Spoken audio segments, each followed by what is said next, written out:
Boys.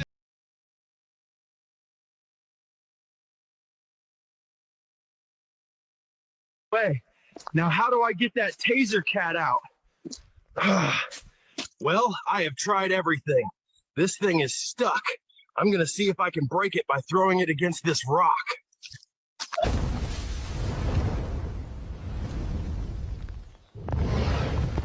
Okay, so I have a dragon now, I guess.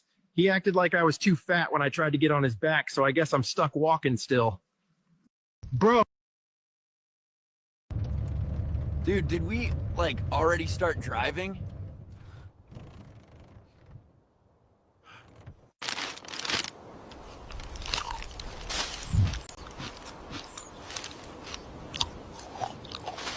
Did you hear that? Relax, man. That's just a tree falling asleep. Dude, that is so deep. Dude, did the sky just blink? Relax, man. That's just your eyelids. Dude, that is so deep. Bro, What time zone are we in right now? Pacific Northwest-ish? Dude, exactly. Bro, I think we're rolling. We haven't moved since Tuesday, man. That checks out. Wait, are you me? No, man, I'm me. But if you're me, then who's me? Still you. Whoa. Bro, what if the moon's actually upside down right now and we're the ones that flipped? We're in a van, dude. Right. Dude, time is just peanut butter, but, like, without the peanuts. So it's butter? Exactly. Whoa.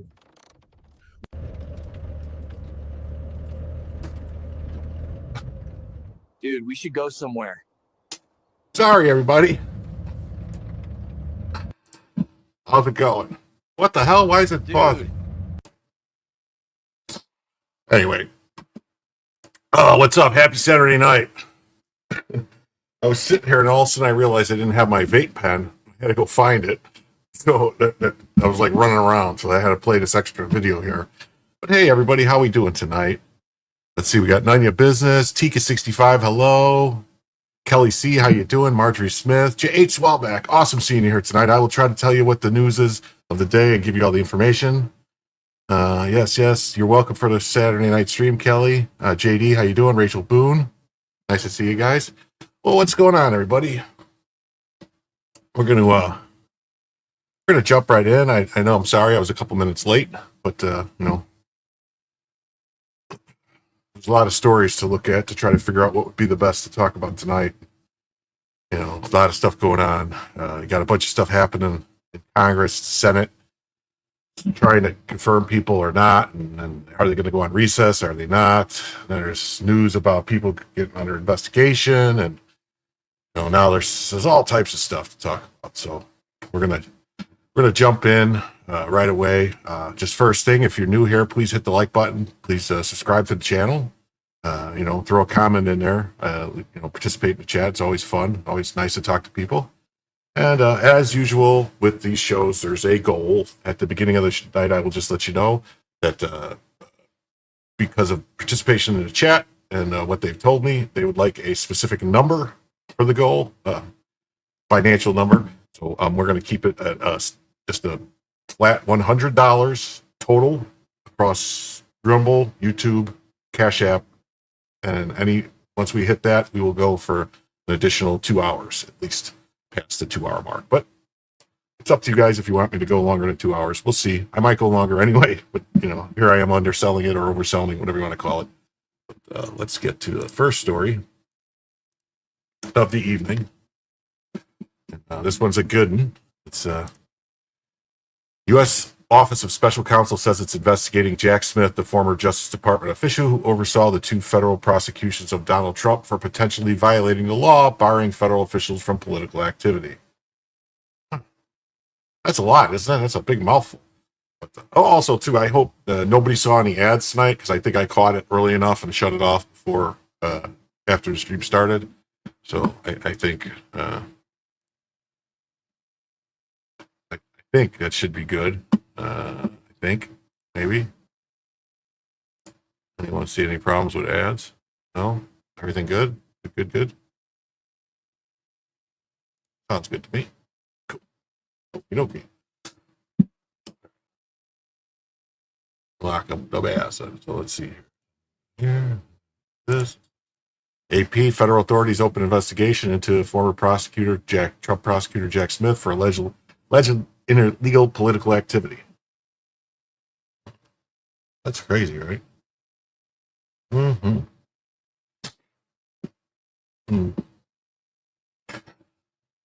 They were all in trying to throw Trump in jail for 700 years, and they failed. Now it's their term. Well, we'll see. I don't know. We'll see what happens, I guess. MSNBC, Office of Special Counsel launches investigation into ex-Trump prosecutor Jack Smith. ABC, U.S. Office of Special Counsel confirmed Saturday that it's open investigation into former Special Counsel Jack Smith, whether he violated the Hatch Act through his criminal investigation. He looks scared, doesn't he? The judge who allowed the sham to proceed should be investigated with it. Well, we'll see, Hey, you just got the notification. Well, thanks, Renee Collins. That's awesome. Glad someone's getting notifications. Maybe a few people are. We got like 36 people watching, so that's pretty good.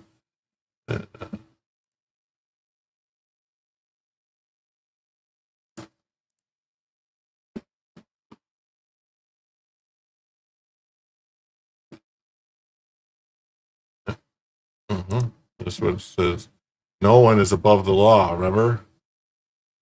No one is above the law. And then the January 6th committee created lies that Jack Smith used to indict President Trump. The J6 committee then deleted their documents and communications. It's great that the Office of Special Counsel is investigating Jack Smith. What about these other people?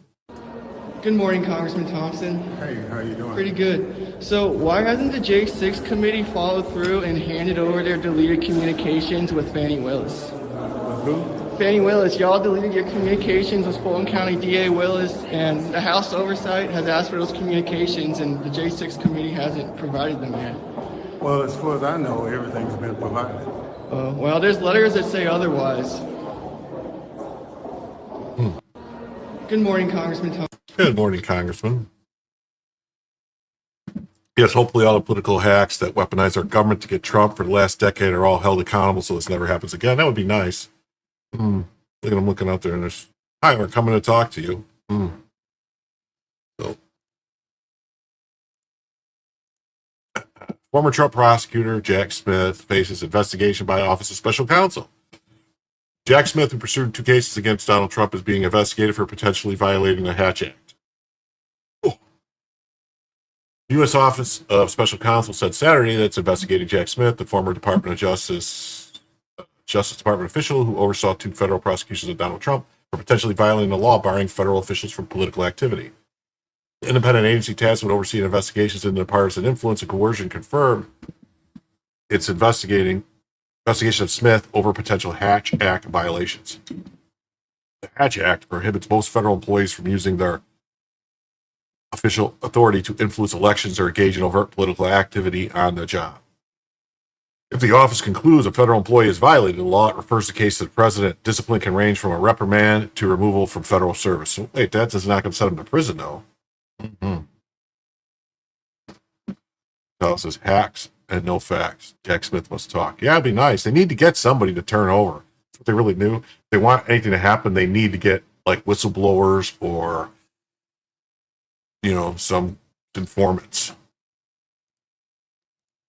I did read something that he left the country. I don't know if he's one of those people that has dual citizenship, but that's one of the things we'll have to wait and see what happens with. Smith, a veteran federal and war crimes prosecutor, was appointed by then Attorney General Merrick Garland to serve as special counsel November 2022, 3 days after Trump formally declared himself a 2024 candidate for president. Yeah, so Trump declared himself a candidate for president, and then 3 days later, they opened this investigation into Trump. It kind of seems political. Smith became the public face of the department's efforts to hold Trump accountable for 2 sets of alleged crimes. Trump was accused of trying to block Joe Biden's 2020 election victory, and after leaving the White House upon completion of his first term, mishandling classified documents, obstructing government efforts to retrieve them. Neither case went to trial. The election interference indictment was delayed after Supreme Court ruling last summer greatly expanded presidential immunity for actions taken while in office.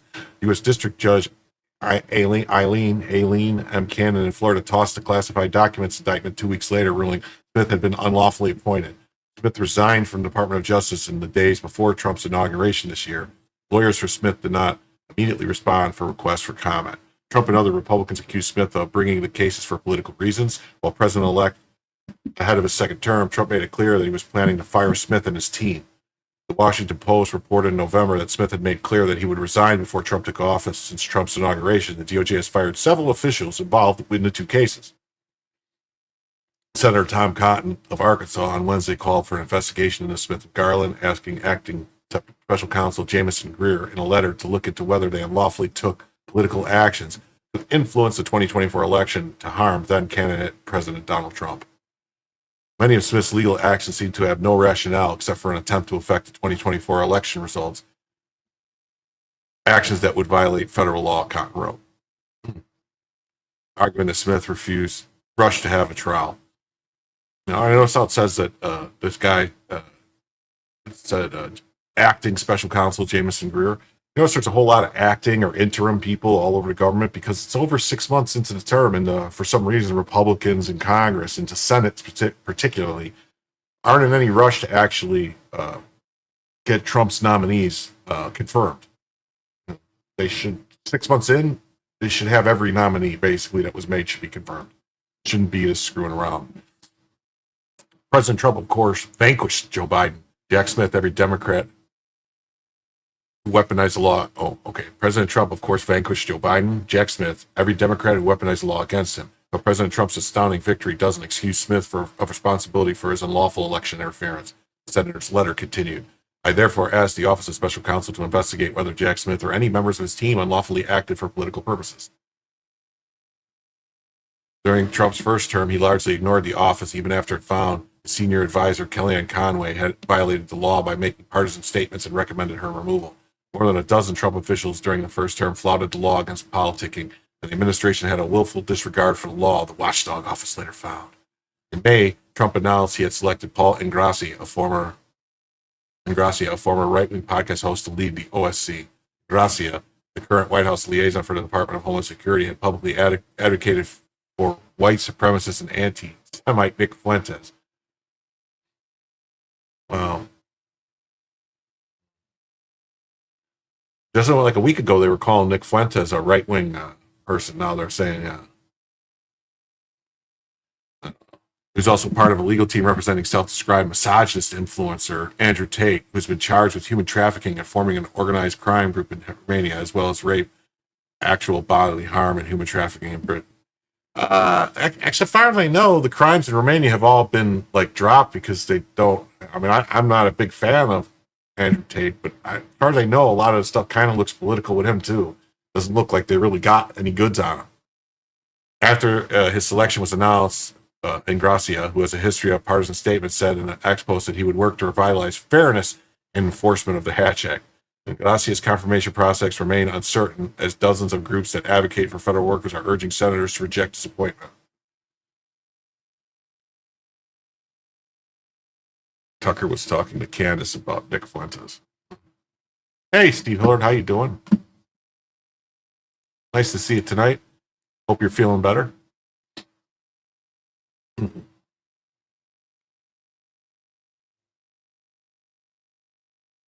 reject his appointment, citing his extreme views, limited credentials, and close alignment with Trump. Interesting, right? And here's AP. This is ex-prosecutor Jack Smith faces investigation by a political watchdog. Independent watchdog agency responsible for enforcing the law against partisan political activity has opened an investigation of Jack Smith. Office of Special Counsel confirmed Saturday it was investigating Smith on allegations he engaged in political activity throughout his inquiries into Trump. They should be investigating Garland too. Did they? I wonder if did I know Biden pardoned a bunch of people. Did he pardon Garland? It's not clear what the basis exists to contend that Smith's investigation were political in nature. Oh, I don't know that he did everything. It was after Trump announced he was running for president again, and then they decided to investigate him and go after him. Yeah, they brought two cases. That ABC News, the same crap, right? Office of Special Counsel says it's open a Hatch Act probe of Jack Smith.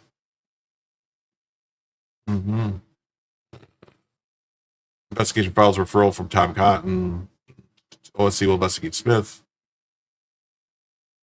Smith and Garland repeatedly maintained prior to departing office that none of the actions were investigating Trump's efforts were driven by politics. Oh yeah, nothing was driven by politics. Of course, because if Garland says so, you just got to believe him.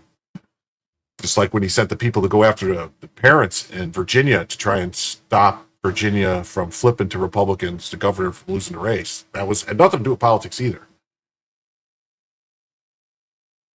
Since the OSC is not empowered to investigate criminal matters, well, they should be open to criminal investigation into Smith. What they should be doing. It's unclear what course action OSC would even have to take against Smith if it did determine he violated the Hatch Act, considering he's no longer a government employee. Oh, okay.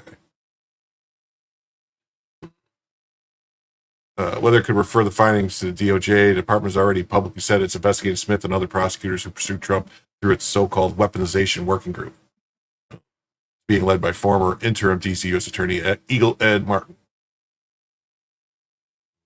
The announcement of this investigation comes. The administration found itself under scrutiny over its handling of the release of the. Oh, yes, so they're just going to bring up Epstein. Oh, it's everything is Epstein. Epstein. Okay. All right, on to this next story that's sort of interrelated. It says here, if you were looking for arrests, it appears you might get your wish. Christopher Wray is lawyering up. Christopher Wray referred to DOJ over claims he misled lawmakers on Catholic memo, China probes. The Oversight Project cited Wray's testimony in regard to Richmond FBI's anti-Catholic memo.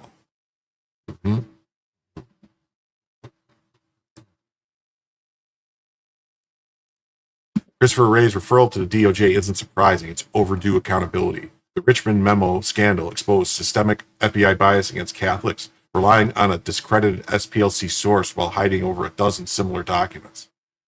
Wray's claim that it was a single product collapsed under Grassley's oversight, revealing coordinated targeting across multiple field offices. The same FBI that buried evidence of China's 2020 election meddling now faces Patel's transparency push. If a conservative official misled Congress like this, they'd already be in cuffs. Wray's evasion proves the swamp protects its own. Full prosecution is the only way to restore trust in federal law enforcement. Here, here, here. Here, here, here. Here, here, here. Christopher Wray's criminal referral to the DOJ for lying to Congress reminds me of his refusal to disclose info on the Harrah Butler PA events during his congressional appearance. Hopefully, Wray's held accountable for his horrific service to America. see what this is. Director, given the FBI's political weaponization against President Trump, how can the American people be confident that the Bureau will lead a full, transparent investigation into the attempted assassination of President Trump? Will you answer the question, Director?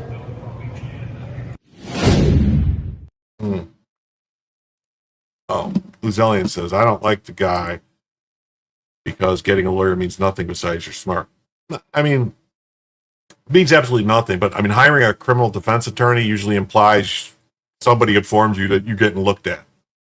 And there's, you know what I mean, and they're going to need one. That's usually what it means. Because generally speaking, I think, if I'm not mistaken, I think if the DOJ or FBI target someone, they have to send a target letter and they have to inform, if they know you have an attorney, they have to send a target letter to your attorney, I think.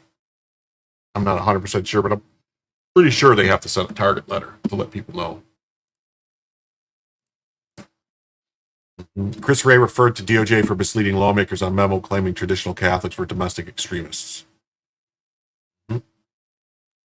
Former FBI Director Christopher Wray has been referred to DOJ for having allegedly misled lawmakers on a department memo claiming that traditional Catholics are domestic extremists. Wray was referred by the Oversight Project, which urged a criminal investigation. Yeah, no, it's definitely, you know, I mean, in all honesty, I'm shocked that most of these people don't all have criminal lawyers on to retainer at all times. But I don't know.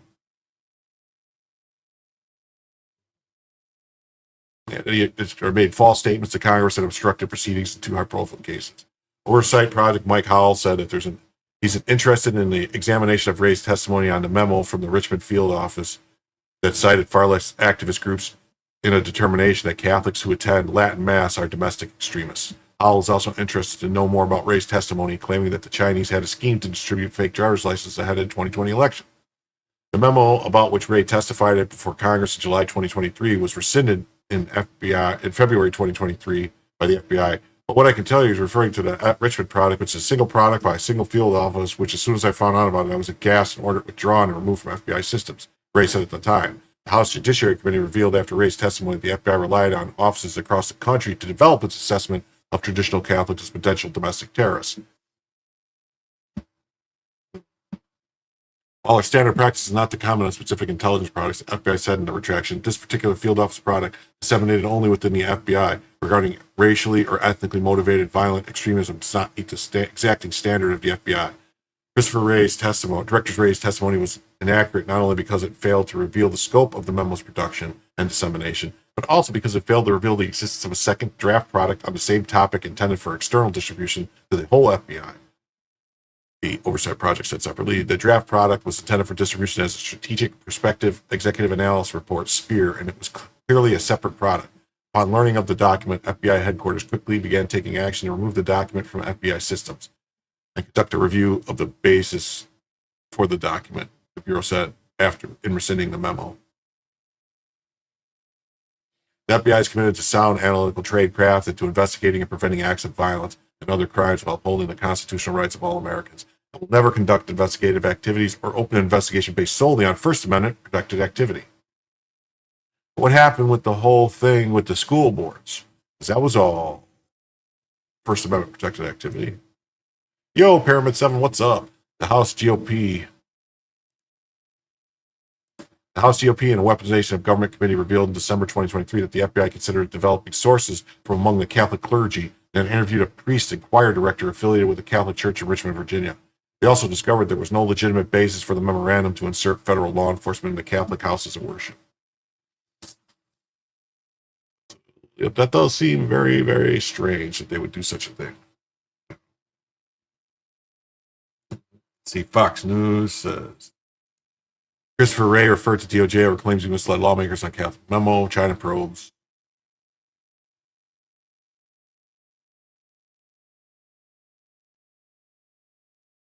A Washington-based government transparency watchdog has referred former FBI Director Christopher Wray to the Department of Justice and to the FBI urging a criminal investigation. So-called Richmond memo and the Chinese plot to disseminate illicit driver's licenses before the 2020 election. Yeah, that was the thing. They're crooked as hell. Well, I can tell you, you're free on a Richmond product. Representative Tom Tiffany from Wisconsin pressed Wray on a memo the Trump questionnaire, which was circulated at the FBI to ask about allegiances to the president, whether agents had attended any protests or rallies associated with January 6th Capitol breach. We keep hearing about these isolated examples, after whether it's the Richmond Catholics questionnaire.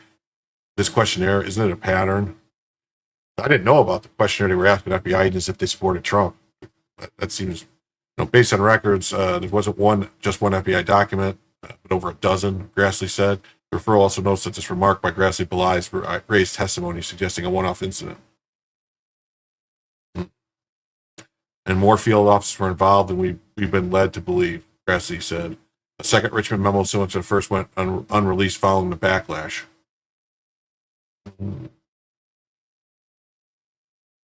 Interest in RTC, radical traditional Catholic ideologies, is likely to increase in the run-up to the 2024 election cycle. Wow. Director Ray's testimony was inaccurate not only because it failed to reveal the scope of the memo, but it also failed to reveal the existence of a second draft memo. Fox News reached out to Grassley, who told Bill Hemmer in June that he found 13 other documents similar to the Richmond memo. Grassley said documents had gone out and at least 1,000 people had access to it. It was telling people that the Catholic Church needed to be watched because it could be considered a terrorist organization.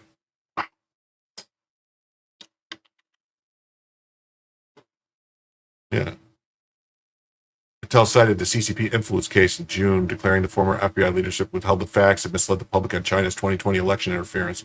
And they did so for political gain. The FBI is exposing all of it and giving Americans the truth they deserve. Patel claimed the FBI buried evidence for political convenience and thanked Grassley for helping the current FBI brass bring the topic to light. During his September 2020 testimony, Wray told Gary Peters that the FBI had not seen historically any kind of coordinated national vote fraud in a major election, either by mail or otherwise. But the wording of that just makes me, because the FBI had not seen historically any kind of coordinated national voter fraud effort. Like, why not just say we haven't seen any? It just seems like Weasley words. Wray added the FBI had identified localized voter fraud, and that its testimony was not intended to downplay an overarching threat. Well, isn't all voter fraud localized to the precinct and to the place where they actually do the fraud? I mean, you don't commit fraud, like, I don't know. Hall argues that the statements were belied by documents Patel gave Congress in June. Oh, Salty C, that's awesome. I really appreciate it. I shared your channel to all my groups, about 39,000. Total. I hope it helps. That's awesome. I really appreciate it. Yeah, anyone who shares it out, I really appreciate it. The more the merrier. I mean, we keep growing this channel, keep going. There's more stuff we could do. Criminal referral against Wray also cited related 2020 seizure of 20,000 counterfeit licenses by Customs and Border Protection in Illinois. Chicago port official told Fox News that the proliferation can lead to disastrous consequences. It's unclear if any ballots were cast as part of the scheme. Didn't they find a whole bunch of ballots though? Didn't somebody find a truckload of ballots? 2020 Wray did warn of CCC threat to the upcoming election. But yeah. China's malign foreign influence campaign targets our policies, our positions 24/7, 365 days a year. So it's not an election specific threat. It's really more of a all year, all the time threat. But certainly it has implications for elections, and they certainly have preferences that go along with that. Bella, be quiet. What are you doing? The FBI and Department of Justice did not immediately respond to Fox News Digital's request for comments.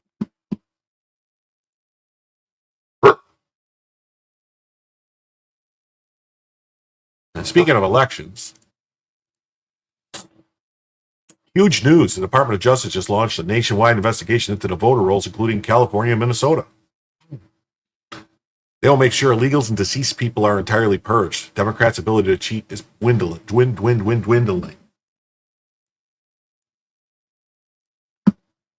Trump administration looking to boost election integrity as the DOJ opens a nationwide investigation into voter rolls. The department is calling on local officials to identify felons, dead voters, and also non-citizens who might have cast a ballot. David Spunt is live from Washington with more on this one. Hi, David. Hi, Aisha. Good morning. Today, next week, the week after, and so on, DOJ officials will continue to work on what they call the department a serious problem with our voter rolls. This all stems from a March executive order signed by President Trump, which states in part the Attorney General shall, consistent with applicable laws, coordinate with state attorneys general to assist with state-level review and prosecution of aliens unlawfully registered to vote or casting votes. Attorney General Pam Bondi has directed her team to check counties across the United States. But California is a big focus, as is Texas and Minnesota. The DOJ plans to prosecute any foreign nationals that get caught voting. A DOJ source tells Fox News election integrity starts with clean voter rolls. That's the foundation for secure elections. There's been a culture of noncompliance from several states that don't keep their rolls updated. This DOJ is cracking down. Now, the Justice Department wants local officials to identify and remove felons, dead voters, non-residents, and non-citizens from voter rolls. Recently, the department charged an Iraqi man for illegal voting in 2020 in the state of New York. Took several years to catch that one. Last year, a 19-year-old Chinese national was charged in Michigan with perjury and attempting to vote illegally in the 2024 election. Now, Aisha, the Department of Government Efficiency, DOGE, took a big hand in stopping illegal voting. Even though Elon Musk no longer with that agency, DOGE itself still has a hand in this movement. Finding illegal voters will take time, but the Justice Department is in regular contact with the White House about the latest progress fulfilling this executive order. Aisha. Okay, David Spont, live for us. Thanks, David. Hey, everyone. I'm Emily Compon. Yep. Okay, Emily, good for you. Looks like the Dems will have to find living legal citizens to vote for them now. What a concept. The best voters were ghosts. California. Voter ID mandatory in all 50 states.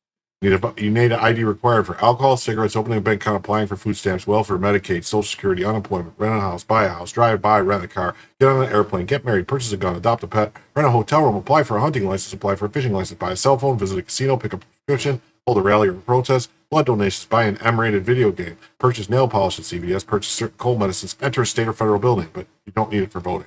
It's crazy, right? Crazy. Harmeet K. Dillon says, proud to lead this effort for the DOJ. The DOJ makes nationwide push to clean voters' rolls, purging duplicates and non-citizens. Identifying unlawful voters will do nothing. As long as you can print a bunch of ballots and have them show up in the middle of the night, nothing will change. Ballot, not balance. I got it. I got you. Yeah, well, something's got to change. We got to start prosecuting people. There's still that case going on.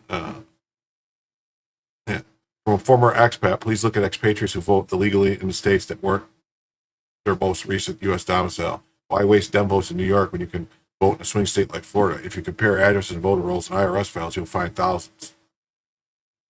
Yeah, and then whatever this is, UOCAVA abuse is insane. An issue. There's an issue with the days of your Justice Department turning a blind eye to violations of our federal voting rights statutes are over. Yes, they do need to stop counting the votes for weeks after elections. They do need to stop doing that. And there is still a case going on. A lot of people forgot about it. That's been going on since 2020 and down in Fulton County, Georgia, with a whole bunch of ballots that are sitting there that they're refusing to show the ballots. There's like 150,000 or 200,000 ballots that they got locked up that they won't let anybody see. That supposedly, and I don't know, I haven't seen them, but supposedly reporting is that the ballots have no creases in them. They were never folded. They obviously were never shipped through the mail, and all the markings on them look like they were done by a machine. So I don't know. But they've been trying to destroy them, and it's still going on. Harmeet Dillon says, it's a privilege to lead the DOJ's voting right efforts nationally, not your grandpa's DOJ. DOJ makes nationwide push to clean voter rolls. Yep, we're on it. The U.S. Department of Justice will now investigate California's voter rolls, purge the illegals.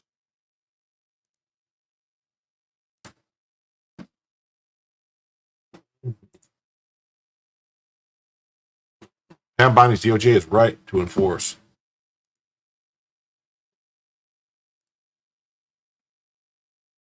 Election integrity. California's voter rolls are a mess. The Help America Vote Act mandates cooperation, yet counties like Orange County resist transparency. Non-citizen voting undermines every legal vote. States refusing to purge illegals from the rolls are complicit in the fraud. When localities obstruct federal oversight, lawsuits like the DOJ versus Orange County become necessary. Clean rolls aren't partisan. They're foundational to democracy. Defiance from blue states isn't about privacy. It's about hiding systemic failures. Secure elections require accountability, not excuses. See the evidence and legal details behind the fight for transparent voter roll. Yes. Will Gavin Newsom's plan to redraw districts to allow a 5-seat gain of congressional Democrat seats be upended here? Newsom's gerrymandering scheme faces serious disruption from Bonnie's nationwide election integrity crackdown. When the DOJ forces California to clean up voter rolls and comply with federal oversight, it exposes the data manipulation that enables redistricting scams. Clean data means accurate population counts, and accurate counts destroy partisan gerrymandering. California's resistance to federal voter roll audits isn't about privacy. It's about protecting the dirty data that powers the redistricting games. Once our citizens are purged and dead voters removed, the real population numbers emerge, making Newsom's 5-seat grab much harder to justify. Federal election law enforcement doesn't stop at voter rolls. It extends to ensuring fair representation. The same DOJ pushing transparency in Orange County can challenge redistricting based on inflated or fraudulent population data. Newsom counted on messy rolls to hide his redistricting manipulation. Bonnie's cleanup operation strips away that cover. That's right. It says, California leads the nation in ineligible voter removals with 3.1 million, surpassing Texas 1.7 million and Florida 1.3 million. A massive shift is occurring in California elections.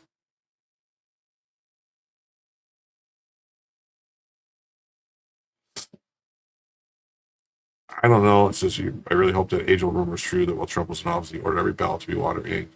It might be wishful thinking. Maybe it was just wishful thinking. I don't think that happened because the ballots are all printed by states, print the ballots separately, so I don't see how he could have did that. This shows all the people that moved out of jurisdiction and stuff. Total numbers of voters removed, reason for removal, deceased, failure to return confirmation notice, all this stuff. You look at California, it's like 29% moved out of jurisdiction, over 11% were deceased, and over 50% didn't return a confirmation notice. So who knows where those people are if they didn't ever return anything to let you know. Anything, not so all over the place. Lots and lots of people. Yeah, Texas had a lot too. 21 million people were moved from the voter rolls across the whole U.S.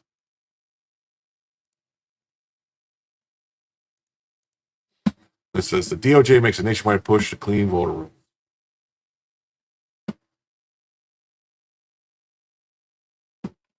Yeah, the 3 largest states by population have the most voter rolls. Shocking. Yeah, it is. It's like that's what you would expect to happen.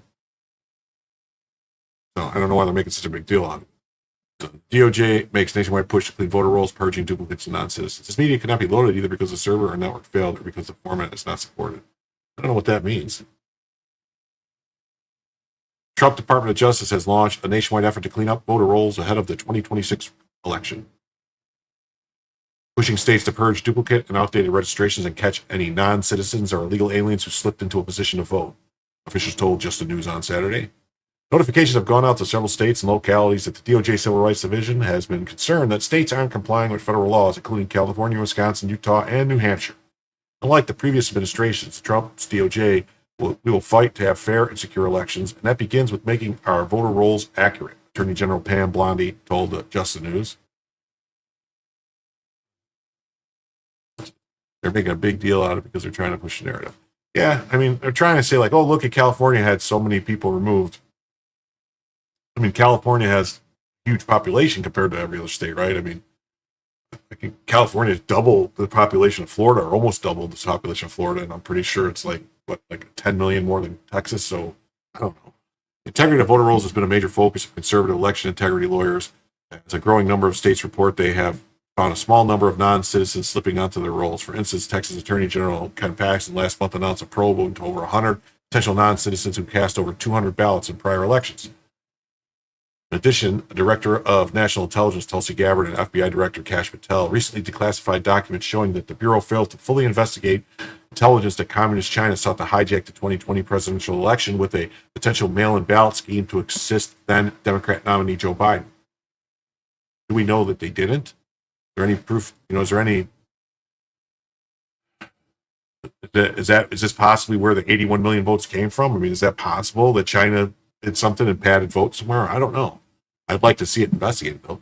New DOJ effort, officials said, will focus on pressuring states with poor voter roll hygiene. Yeah, they need to start using deodorant. They need to start brushing their teeth more with voter rolls. They need to clean it up, get them white and shiny. And remove outdated, duplicated, or non-citizen registrations. It's being led by Assistant Attorney General for Civil Rights, Harmeet K. Dillon. I can't comment on the specifics of any ongoing investigations, but I am committed to making it harder to cheat and easier to vote. Dillon told Just the News on Saturday, clean voter rolls will help achieve that goal. Just the News reported in June that Dillon was moving to punish Wisconsin for allegedly failing to comply with federal voting integrity laws, taking the first step to withhold future federal funds for administering elections. She notified the Wisconsin Election Commission that it was not in compliance with the Helping American Vote Act, the HAVA Act, specifically for failing to set up a system to field or resolve voter complaints about election integrity. Quite surprisingly, we have learned that the Wisconsin Election Commission has refused to provide any administrative complaint process or hearing regarding HAVA complaints. Rather, Wisconsin has decided to rely on a 2022 state court case opining that the commission cannot police itself. These very actions by the commission have left complainants alleging HAVA violations by the commission without any recourse. No opportunity or means to appeal. Complainants are left stranded with their grievances.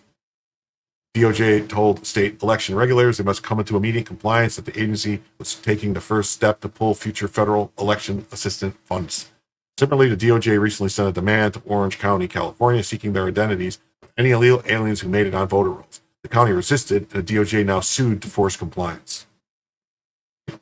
Yeah. Hey, we want to know if any illegal aliens are violating the law and are on your voter rolls, if they registered to vote and maybe they voted illegally. We'd like to know because that's a violation of federal law. We're not going to tell you. It's a secret. That's privacy. They have a right to privacy. The illegal aliens have a right to privacy. Mm-hmm. All right. Now we're going to jump into the next story. This one, I know we've talked about it a couple times. It's that Cincinnati brawl, but now new news is broken that supposedly somebody said this super bad naughty word. Maybe they did. They don't know who said it, or maybe what was said, or when it was said, and which person said it. But it's possible, maybe, that's why, and then the people would have deserved it if they said that word. New video, the N-word was shouted during the violent Cincinnati beatdown. New footage shows, but it's unclear who said it and whom it was directed. Huh. Does this really make this news then, if you don't know who said it and when it was directed? Let's see here.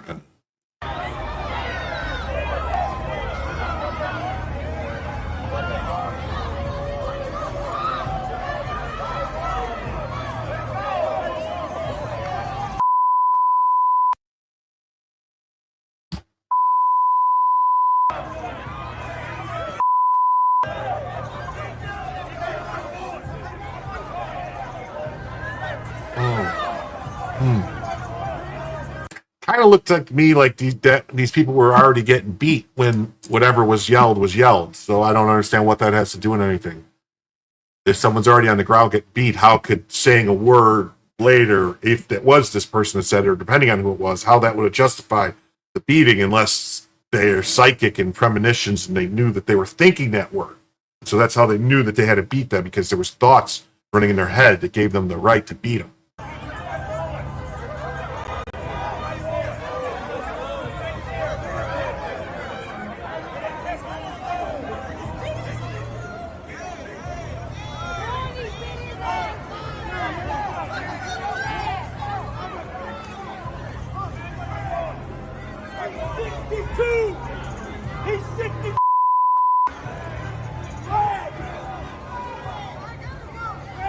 I don't know, this looks like a lot more people fighting than what I saw before. There's like a whole bunch of people.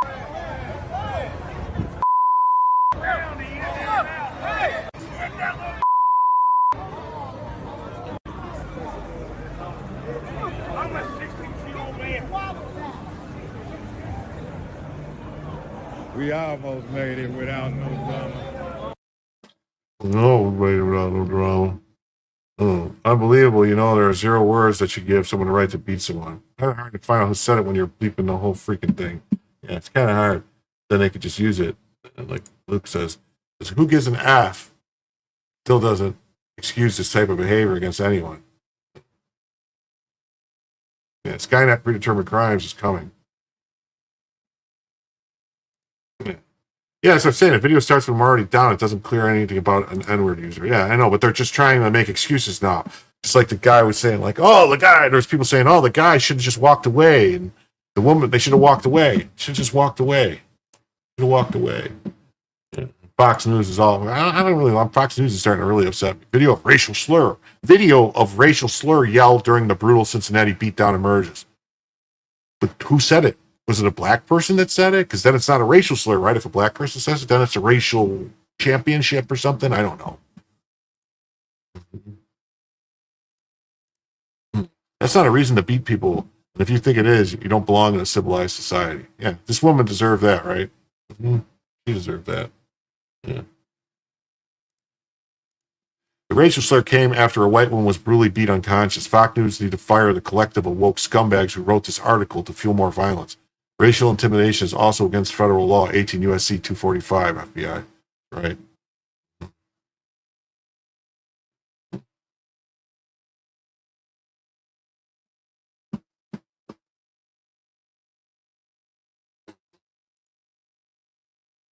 Here's the stupid article from video. Racial slur yelled during a brutal Cincy beatdown emerges.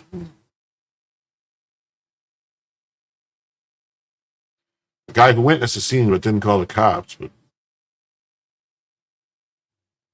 new footage showing the racial slur that was shouted during the brutal beatdown has emerged. The video, someone can be heard yelling the N-word as the violence begins to unfold. Now the violence is already unfolding when you bleeped it out, though it's unclear who exactly said it and at whom it was directed.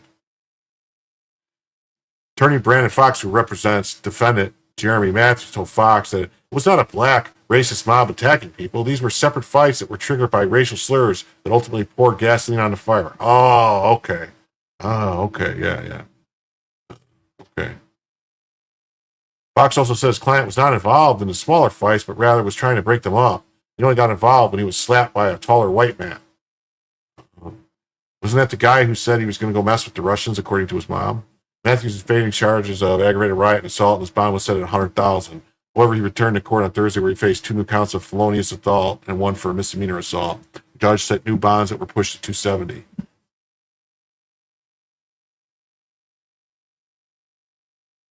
Cincinnati mayor files charges for everyone involved after pastor says it's still a racial issue. Okay. I saw a little ruckus going on. I saw people scuffling, so I kind of zoomed in, and once my phone kind of focused in, I saw so-called victims being pretty aggressive toward a group of people that were already standing out there. So-called victims. So that woman was a so-called victim, according to this guy. He also claims to have seen someone who was knocked to the ground get up and start fighting again. Oh, so the guy, you should just lay it on the ground and take it, just get beating. Once you got up, people were backing up, but then it was still going at people and using racial slurs. Oh, really? So that was the guy using racial slurs? Contrary to what a lot of people think, there's actually a lot of people trying to break the fight up. Yeah, they were using their feet to break the fight up on the guy's head. Attempts to de-escalate the fight, such as one man yelling at an assailant that the victim was 62-year-old, did not seem to bring down tensions. So the guy that was, his shirt was all ripped and you could see he was bleeding. He was a bystander trying to break up the fight. He wasn't somebody who was also getting beat on. City has been roundly criticized over its handling of the brawl. Cincinnati Mayor Aftab Pouvial responded publicly after the beating had circulated. He'd been on vacation in Canada. Let's be clear, there's no place for violence in Cincinnati. Whether they're, we'll hold them accountable no matter who they are, period. FBI is investigating the brutal Cincinnati assault captured in the viral video.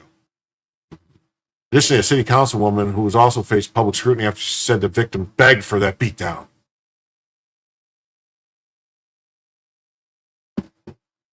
Maybe it says there was a guy yelling he wanted a Snickers candy bar. He was really hungry and grumpy. It's the only thing that would cure it was a Snickers. It's possible.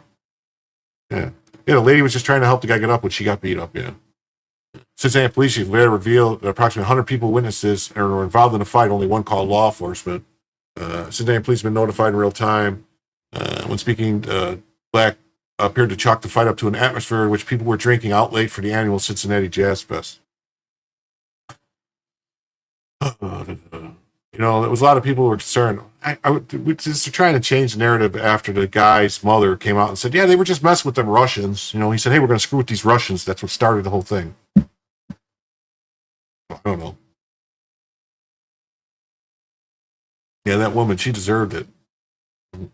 4 arrests have been made in connection with the brawl, in addition to Matthew and Merriweather, Dekyara Vernon, and Dominique Kittle have also been arrested and are facing charges. Merriweather is facing 1 count of felonious assault, 1 count of misdemeanor assault, and 1 count of aggravated riot. His bond is set at $500,000. Vernon is also facing charges of felonious assault, misdemeanor assault, and his bond was set at $200,000.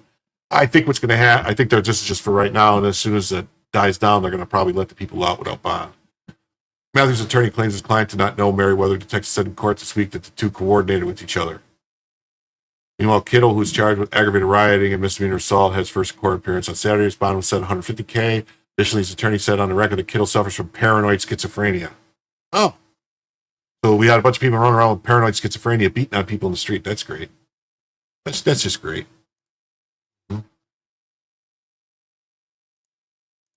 Racism. Dominique Kittle, 37, was arrested Friday, a week after he pummeled a Russian woman and an unidentified man in Cincinnati. Democrats insist she should have walked away. She should have walked away. 4th slugger busted in Cincy brawl as new video shows moments before melee. No, she was born and raised in America. Russian woman beaten in viral Cincinnati brawl returns home as attacker's family claims her race is driving national outrage. Even if she were Russian, so what? Does that justify beating her to a pulp? Of course not. What is wrong with these liberal losers? Well, if they beat, since I don't know if they don't realize this or not by saying that, oh, we did it because they were Russian, not because they were white. That's still a hate crime because that's, you know, race, creed, national origin, all that stuff, you know, nationality. Can't discriminate and do stuff for people, you know, based on that. Otherwise, 4th slugger. Busted in Cincinnati brawl. They hunted her like a pack, knocked her out cold, dragged her hair like a trophy, and they laughed. Her eyes purple, her mouth is torn. She looks like she crawled out of a war zone. But the media calls it a scuffle, misunderstanding. Imagine if we're the other way around. White guy, black woman, you never hear the end of it. 24/7 coverage, DOJ involvement, riots, hashtag speeches. But this just another incident, just another woman America won't defend because she's the wrong color, not the right narrative. Who's next? Your sister? Your daughter? How deep does the silence go before it becomes complicity? Prosecuted under federal hate crime statute, crimes motivated by bias against certain characters, race, color, and religion. The law does not specify a limit on race that can be targeted or prosecuted. Yeah. Well, here's this. It says, new Holly, one of the victims of the brutal mob attack, has raised over $100,000 on Give Send Go page created by Benny Johnson. Holly, a single working class mother, now suffers from severe concussion and internal bleeding. Unable to work due to her injuries, Holly has been forced to move to a secure, undisclosed location after receiving threats to her life. She now faces mounting medical and legal expenses. Why would people be threatening her life? For getting beat up? It's incredible to see people coming together. I hope even more will step up to help this mother in need. Let's see. Oh, shit! Damn! Damn! Woo! Woo! Oh, shit! His pants down! Oh! Oh, shit! Oh, shit! My boy drunk! Oh, woo!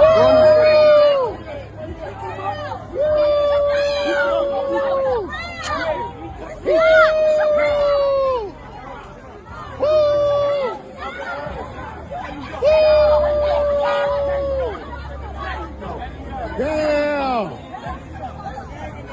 She. Oh, shit!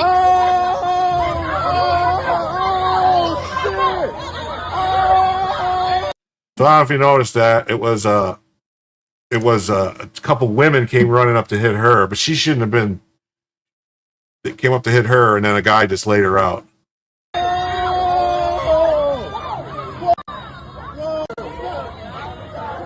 Whoa!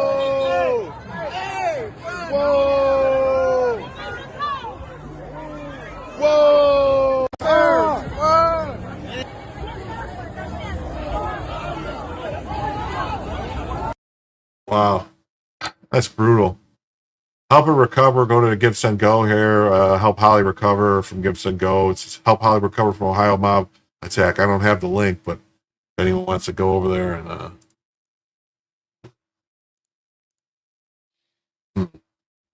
yeah, I agree. Forrest Slugger bust in Cincinnati brawl. His new video shows moments before melee. When beaten in Cincinnati brawl goes home to Russia, as attackers family says people only care. What? Wait, what? Hold on. Now I'm gonna have to listen to this, I guess.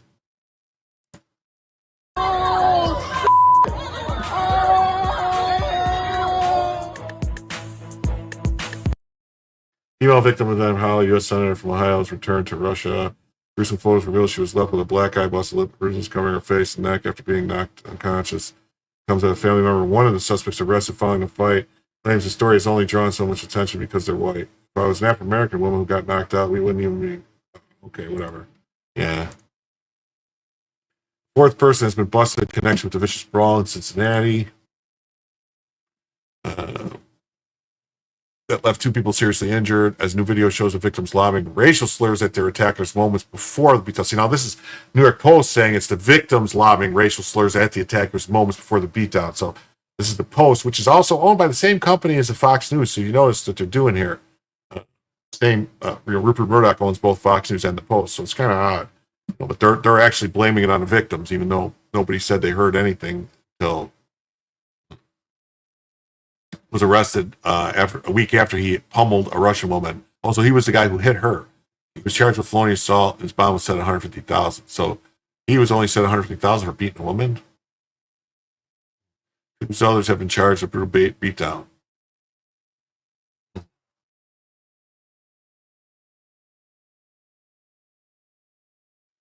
The group is accused of coordinating an ambush on 6 victims, even as one of their victims lay defenseless on a city street, igniting racial tensions and widespread concern.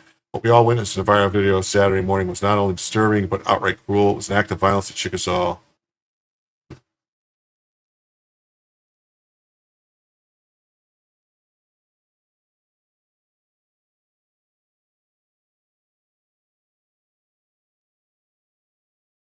Phillips says if it was a black woman and a white man, it would be 50 years before people wouldn't know the names of the victims and the perps. Yeah, they would be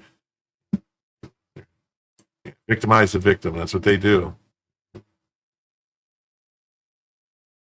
That's how they do. Hill's arrest came the same day as another video surfaced of the moments before the beatdown began. It shows one of the men who police labeled the victim hurling racial slurs. Now it's one of the men. Get him, get that N-word, the man said in the video obtained by the Inquirer. Are we sure it was one of the victims? Because 2 black men appeared to talk to the man and attempt to calm him down before the chaos erupted. Oh, yeah. Now, they talked her down. They calmed her down right into the ground. Police say Merriweather approached Matthews, whispered to him, and then the pair slugged the man in the face. Fox, however, claimed the men didn't know one another and that Merriweather had been fighting another individual. It was not a black racist mob attacking people. These were separate fights that were triggered by racial slurs. So someone said a racial slur and one thing just went crazy and people just started attacking people all over the place, huh? Is that what happened? Race has been a focus of the vicious street fight, with 4 arrested individuals, all black, being accused of racism against the white victims. One of the badly beaten victims was a woman named Holly who fled back to her home in Russia. I thought someone said it was a lie that she's not from Russia. The viral footage showed what appeared to be Holly getting sucker punched and knocked out cold with blood pouring from her mouth as she lay defenseless on the ground. Cops have vowed to release more footage of the brawl, promising it tells a little more of the story. Okay. Yeah, cops were, that must have been what the police commissioner was talking about. We heard someone say the N-word, so that justifies everything. You got what you deserve if you say the N-word. Mm-hmm. Mm-hmm. Oh, what's this? What do we got here? Is this Nothing beats. Oh, stomp his head, kick him in the head, yeah.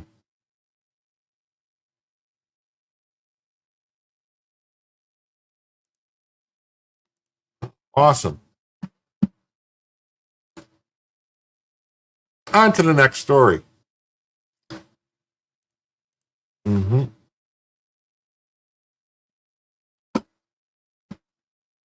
Yeah, it was an Ohio senator interviewer who said she's not from Russia. He appeared on the Benny Johnson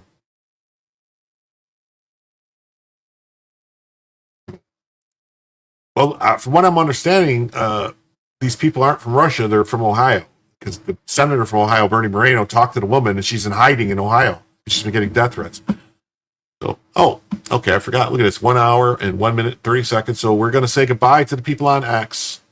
If you want to watch, continue to watch. If you're on X, Twitter, come on over to either YouTube or Rumble or Facebook or Instagram. See you Sunday night for the Sunday night news review.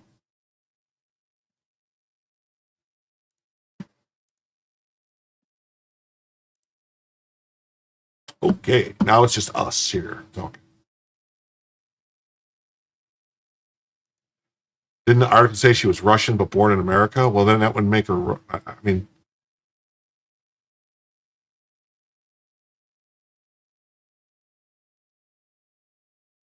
yeah, I don't know. None of this stuff makes sense. So Mahmoud Khalil's immigration judge is pissed she had to vacate her order finding him removable. She claims the New York federal judge, Michael Fabrizi, is interfering with legal process and authority of the immigration court by barring Khalil's removal. Check out the footnotes.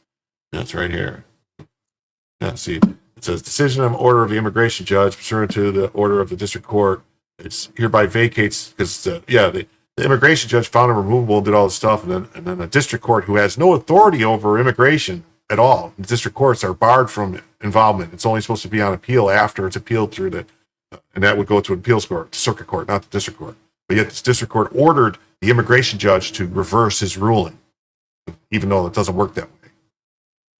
The New York District Court for New Jersey erroneously found that this court's determination on removability was decided on June 20th in its written decision. This is wholly untrue. The court issued an oral decision on April 11th at the contested removability hearing to specifically address the sustainability of the charge pursuant to INA 237. The court's oral decision is documented in a procedural history of the court's written decision. A respondent's application for relief from removal dated June 20th. New York, the District Court of New Jersey acknowledged that Camille persuasively argued that if Section 1227 finding remained in the immigration judge June 20th decision, the Board of Immigration Appeal would simply have no choice under existing case law to affirm it.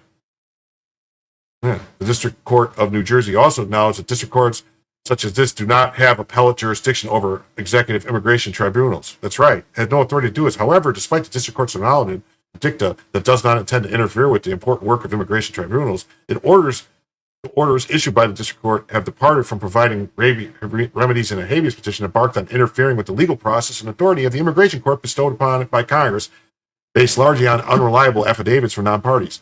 This court, out of respect for the judiciary, the rule of law, and in compliance with the District Court of New Jersey's order in Mr. Khalil's habeas case, vacates its decision sustaining removability pursuant to INA 237, but respectfully notes the following. The district court's June 11th, 2025 order was issued 2 months after this court's April 11th, 2025 decision on removability. The undisputed fact, the immigration court's April 11th order decision was based on the law established by Congress that currently exists and is binding on the immigration court. The district court's acknowledged lack of appellate jurisdiction over the immigration court's decision and disregard for the appropriate appeals process through the Board of Immigration Appeals, the Fifth Circuit Court of Appeals, in which this court sits, in the Supreme Court of the United States. Basically like, dude, what are you doing? It's nuts. Nuts that they think they can get away with this. And why it hasn't been appealed up is beyond me.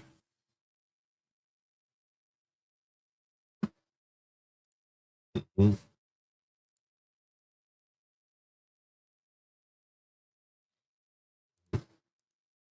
As Columbia graduates, legal fight creates tension among judges. Not really. You got a judge saying, giving orders to another judge that they have no authority over. U.S. immigration judge accused the New Jersey federal judge of interfering with her authority in a legal fight over the detention and potential deportation of Columbia University graduate. He's not a graduate of Columbia. He's a student, isn't he? How can he be a graduate of Columbia when he just got here a couple of years ago?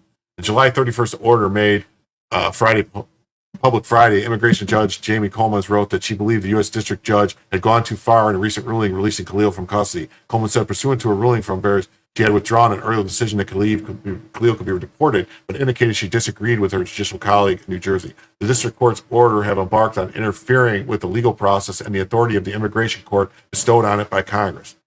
It was based in Louisiana where Khalil was being held, wrote in a footnote. Khalil's case has become a flashpoint for the Trump administration's crackdown on students involved in pro-Palestinian campus protests. The latest filing shows how the deportation fight can create conflict between separate U.S. legal systems, the administrative immigration courts that handle most deportation cases, and federal courts that address broader constitutional or other challenges to immigration policies. Yeah, but the district court doesn't have any authority in immigration cases. That's it. They don't. It was removed from them by Congress. Yeah. I thought he was a grad student too. Then he's still in school. Like his whole thing is really weird. Like he came here supposedly in a student visa in November of 2023, and then somehow in 2024 November he got a green card. Doesn't make any sense. You don't get a green card after coming on a student visa a year later. It takes years to get green cards. Years, unless somebody got you one. Who knows? Maybe Rashida Tlaib or somebody stepped in and got him one because they know he works for Hamas. Who knows? U.S. has argued that Khalil 30, a lawful permanent resident who was born in Syria, he's not, they revoked his green card to remain in custody after a rarely used provision of the Immigration Nationality Act that Trump administration claims to give the executive branch the power to detain and deport non-citizens determines to compromise U.S. foreign policy. No, that's what the law specifically says. It's a rarely used provision. They claim it's specifically in the law.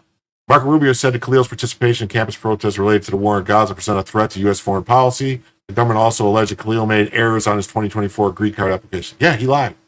The U.S. brought a case in the Louisiana Immigration Court, while Khalil's family brought a separate lawsuit that eventually ended up in front of Febreze, New Jersey. This started a series of conflicting rulings between the two judges. Yeah, because it shouldn't even have been in New Jersey. It should have been, he was in Louisiana. They should have went to, it should have been the federal court in Louisiana. Coleman's in Louisiana said Khalil could be deported under Rubio's findings. Febreze ruled on June 11th that Rubio's determination alone did not justify deportation. And then, a few days later, released Khalil. The government is appealing. What gave this district court judge the authority to say that Rubio can't say he can be deported when the law says it's up to the Secretary of State?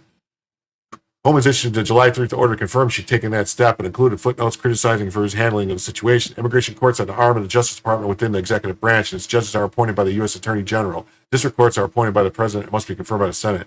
Yeah, but Congress established the immigration court specifically because district courts were mucking up immigration. It was taking years to get people deported out of the country. So that's why they did this. And they took jurisdiction. The people who decide what jurisdiction a district court has is Congress, not the district court. And Congress said district courts have no jurisdiction in immigration cases.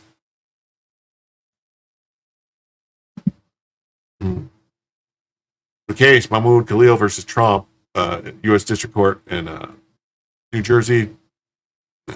We'll see.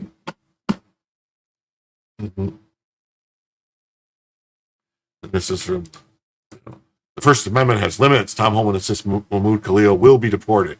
I hope so. Just trying to stop the Trump administration from doing our enforcing the law. So we'll appeal the decision.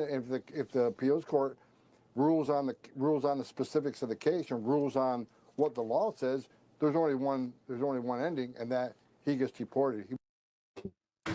Yep. Donald Trump's border czar is adamant that Columbia University graduate student. How did he graduate in a year?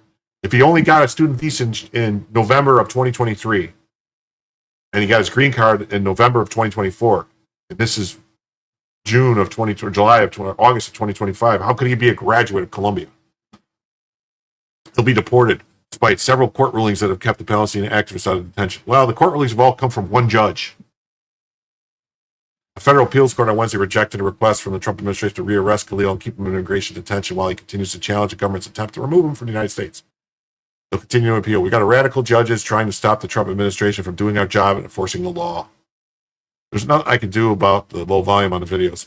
He claimed there's only one ending to Khalil's case. We detain him and deport him, but regardless, he will be deported. Same day, an immigration court judge overseeing the case voided an earlier ruling that allowed the government to deport him. A prominent student activist against Israel's war in Gaza was stripped of his green card and arrested in front of his then pregnant wife in the New York City apartment building on March 8th. He was then sent to immigration detention, where he was held for 100 days. So he's no longer, he was stripped of his green card, so he doesn't have a green card. The judge can't give him his green card back. They don't have that authority. Trump administration officials accused Khalil of anti-Semitic activities. He's flatly denied it. He said he loves Hamas. Officials concede Khalil did not commit any crime, but Secretary of State Rubio sought to justify his arrest by claiming his presence in the country unarrested. Well, he did lie on his application for his green card, so there's that. Khalil and his legal team argued the arrest, detention, and attempted removal, which currently blocked by a court order, are retaliatory violations of the First Amendment. But they agree to things with the First Amendment rights have limitations too. He did a lot of bad things. We're going to hold him accountable. He will be deported. A federal judge granted his release from ICE detention on June 11th, while legal challenges against his arrest and threat of removal continue. Michael Ferrer-Biaraz, what a weird name for a judge, ruled that the administration had unconstitutional wielded the law against Khalil, whose career and reputation are being damaged by his speech being chilled. Government has little more interest in applying the relevant underlying statutes in what likely an unconstitutional way. Oh, so this judge gets to decide what interest the government has in applying the federal statutes that the guy is in violation of. Holy shit. Well, Khalil spent 104 days in detention as punishment for speaking out. No, he didn't, because he was going to be deported. His family will never get back. His decision affirms he will remain free, and the government cannot pursue his removal based on the likely unconstitutional foreign policy charge as this case moves through appeal. We will not stand by and allow the government to weaponize immigration law to suppress lawful political speech. He has no right to be in the country. Nobody has a right to be here that isn't a citizen. He's not a citizen. Those attorneys also argued that the administration's secondary basis for his arrest and removal, allegations that he lied on immigration paperwork, are simply retaliatory and violate his First Amendment and Fifth Amendment due process rights. So he's going to say he had a Fifth Amendment right not to disclose that he works with Hamas. White House continues to insist he can be deported on these grounds. White House told the Independent that Khalil has given us the privilege of coming to U.S. to study on a student visa that he obtained by fraud and misrepresentation. Despite the lower court wishes to the contrary, the executive branch has the lawful authority to take actions that will protect America's foreign policy interests and promote the overall welfare of the public. The Trump administration looks forward to the ultimate victory on this issue.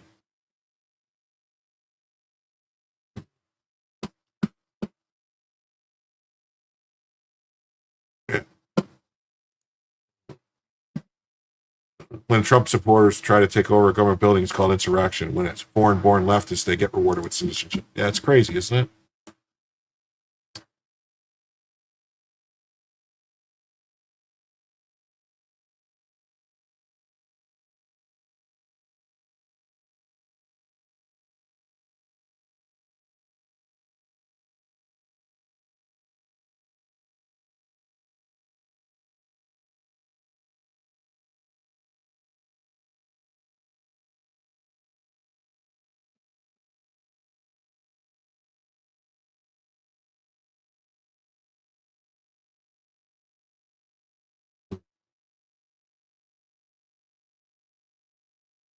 On to the next story here.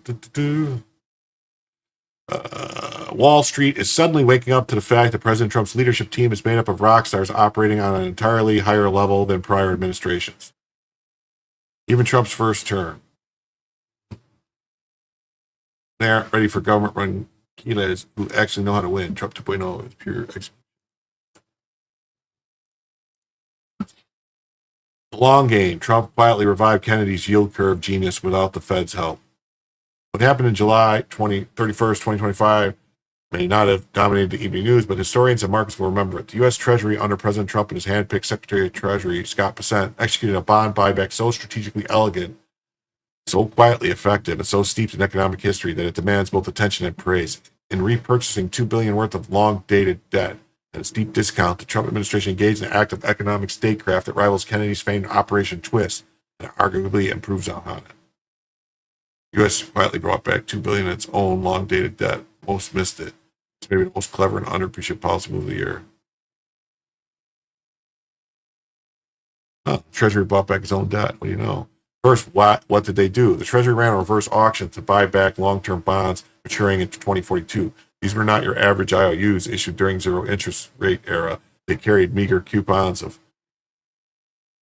2.375 or 2.75. With interest rates now significantly higher, these bonds trade far below face value. Wall Street offered nearly $20 billion in such bonds. Treasury, in turn, cherry-picked the most deeply discounted options, buying $2 billion in the face value for just $1.63 billion. A single stroke, Treasury saved $370 million in future obligations, reducing market duration risk and calmed a segment of the yield curve that's recently seen severe stress. Critics may ask, if the government paid more in short-term interest to finance this buyback, why call it a victory? The answer lies in understanding that this was not a cash-saving exercise, but a market-stabilizing one. Long bonds, particularly illiquid ones, are prone to destabilizing price swings. As foreign holders like China and Japan continue to shed U.S. Treasuries, the Fed remains absent under quantitative tightening. The market's long end is exposed. Bessent's maneuver functioned like a relief valve, draining pressure before the pipe burst. It was a financial equivalent of a leading a radiator. Now, where did the idea originate? The most direct antecedent is Operation Twist, first deployed in 1961 by the Kennedy administration. Then the Federal Reserve bought long-term securities while selling short-term ones in coordination with the Treasury's insurance strategy. The goal was to lower long-term rates without compromising the dollar's strength. The modern version reappeared in 2011 under the Federal Reserve, which swapped $667 billion of short-term for long-term treasuries. Both episodes were explicit yield curve interventions. The 2025 buyback, however, is subtler and arguably smarter. It stabilizes without signaling panic. It communicates confidence, not desperation.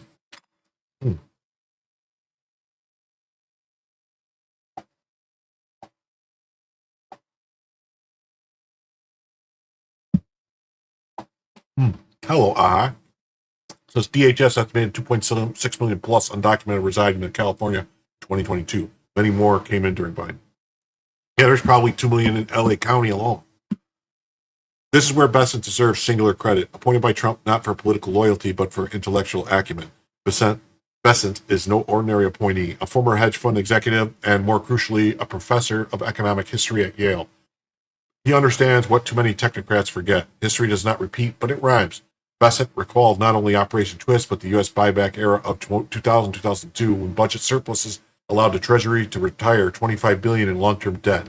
More obscure, but no less instructive, are episodes like the World War II era peg, when the Fed capped long-term yields at 2.5% to facilitate war financing. That intervention laid bare the power and limits coordinated yield control. Unlike the central bank heavy-handedness seen in Japan or the panic gilt purchases of the UK during 2022, Bessent's approach was conservative, surgical, and calm. Japan's yield curve control program commits to infinite bond buying at fixed rate yield rate targets, a strategy that has burdened the Bank of Japan with massive balance sheet distortions. The UK, in contrast, acted only when pension funds were on the verge of collapse. Both were responsive to crisis. Bessent's buyback was preemptive. It was a textbook risk management. Act before the fire starts.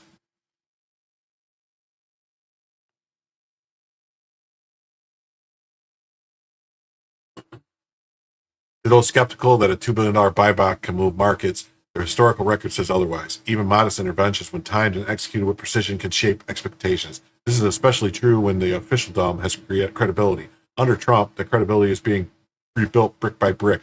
The July move was not a bailout. It was not a rescue. It was a whisper to Wall Street. The adults are back in charge. It's worth noting that Bessent didn't act alone. His success is also a function of team cohesion. Trump's cabinet is a curated band of doers, from Marco Rubio at State to Pete Hegseth at Defense to Kristi Noem at Homeland Security. Each appointee serves with clarity of mission. The Department of Government Efficiency created by Elon Musk laid the groundwork for such strategic thinking. Treasury's buyback is merely the monetary expression of the same doctrine: efficiency, foresight, action. In a nation accustomed to fiscal drama, from debt ceiling standoffs to trillion-dollar deficits, what happened on July 31st looks like a small miracle. That it was done quietly, with none of self-congratulatory fanfare that usually accomplishes companies' government initiatives, makes it all the more impressive. When historians write about the Trump administration's economic stewardship, they will find that success came not from slogans or headlines, but from precisely these kind of deft, well-timed, historically grounded actions. Indeed, Trump's decision to tap Scott Bessent was not just wise or Bessent, it was inspired. Only someone steeped in the annals of debt management, someone who understands that the yield curve is not just a chart, but a map of national confidence, could have designed such a move. Bessent did not invent anything new. He simply remembered what worked and executed it with discipline. Therein lies the genius. In politics, memory is short and ego is long, but in economic policy, wisdom often lies in the archive. Kennedy knew this, so did Reagan, and now thanks to Trump, so does Bessent. One suspects that if Alexander Hamilton was watching, he would nod approvingly.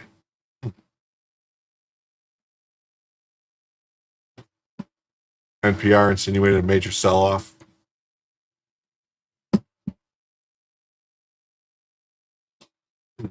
Well, that's good, right? So we'll see what happens with that. On to the next story. ICE still hiring. We want 10,000 more of these brave men and women to come and protect America's streets. We're going to keep recruiting these brave patriots come to defend the homeland. Let's see here. Since the start of this administration, they have arrested more than 3,000 members of Tren de Aragua, a vicious criminal gang. They've arrested 600 known or suspected terrorists. They're truly getting the worst of the worst off of our streets. We want 10,000 more of these brave men and women to come and protect America's streets. They get a $50,000 signing bonus, up to $60,000 off of their student loans. And we're going to keep on recruiting these brave patriots to come and defend our homeland. We are so proud of them. And I know the American people are as well. Since the start of Wow. $50,000 signing bonuses. If I was younger, I'd think about it would be fun to make our country safer from these invaders. Ooh, yeah. Nobody wants that awful job. Yeah, okay. Nobody wants the awful job. Yeah. Yeah. Stephen Miller is trolling LA Mayor Karen Bass right now. He's trying to recruit Los Angeles ICE agents to continue raiding her city, surge in new ICE hiring. Yeah. Want to mass deport illegals from Los Angeles? Join ICE.gov today and get a $50,000 signing bonus. Make your family proud and be the hero America needs.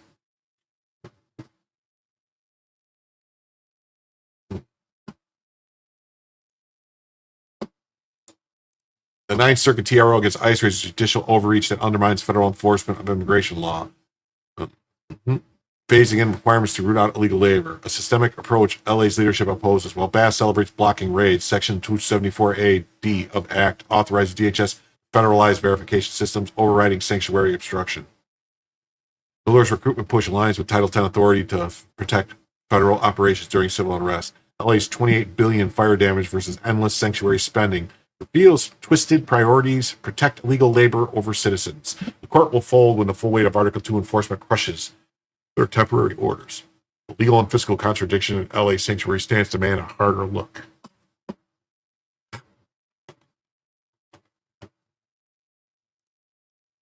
After an unprecedented lack of action from the Biden administration, ICE is looking for more men and women to serve our country and restore our national security. Applicants may apply here. Join ICE.gov. America needs you. The Biden administration's border collapse that left ICE undermanned and overwhelmed is a direct result of dismantling enforcement, halting deportations, and surrendering to open border chaos.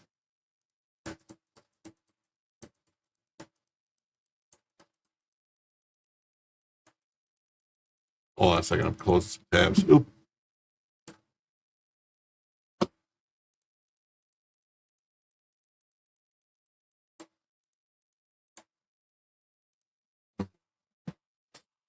Now, under President Trump's leadership, ICE is rebuilding with urgency, streamlining hiring for roles like criminal investigators, GS-15, and analysts to combat cartels, human trafficking, and visa overstays. The 2025 HSI directive prioritizes merit-based recruitment. No more DEI dilution. Focus on operational excellence, not woke quotas. While critics scream overreach, the numbers prove that crisis. 2.3 million plus illegals crossed in 2023 alone under Biden, versus an 85% reduction since Trump reinstated Remain in Mexico. ICE's mission isn't just about arrests. It's about restoring deterrence through rapid removals, tech-driven surveillance, and unapologetic enforcement. Want to serve? Apply. But understand this isn't a paycheck. It's a frontline defense against enemies exploiting weaknesses. No half measures. No apologies. Secure borders. Or no borders. See the operational overhaul and the data behind it.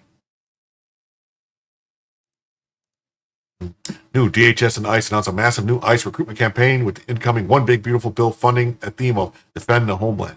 To attract applicants, ICE is offering $50,000 signing bonus, student loan payment forgiveness, loan law officer availability pay, 25% additional 2-year salary for special agents, administrative uncontrolled overtime for deportation officers, so EROs, special law enforcement officer retirement benefits.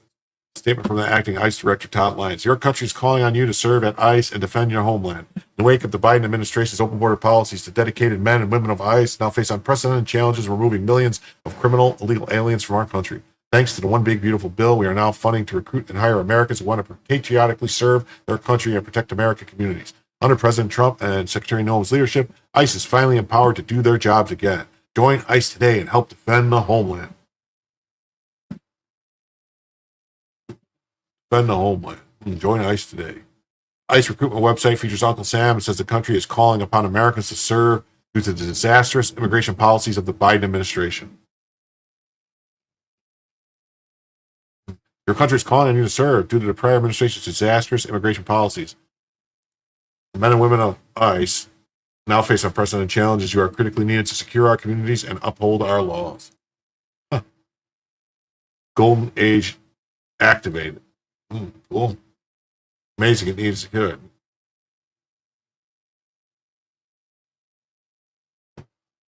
Oh, these were the people running around interfering with ICE stuff. Yeah. Oh wait, what happened? Crap.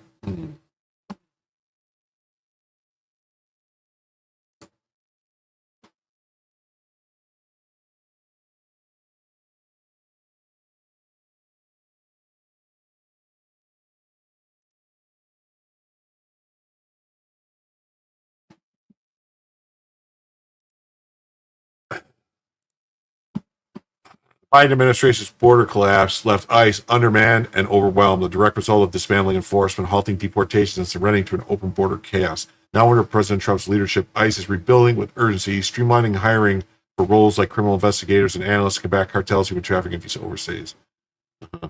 Woke critics scream overreach. Numbers prove the crisis. 2.13 million illegal crossing in 2020 under Biden. Wait, did we already read this? I already read that.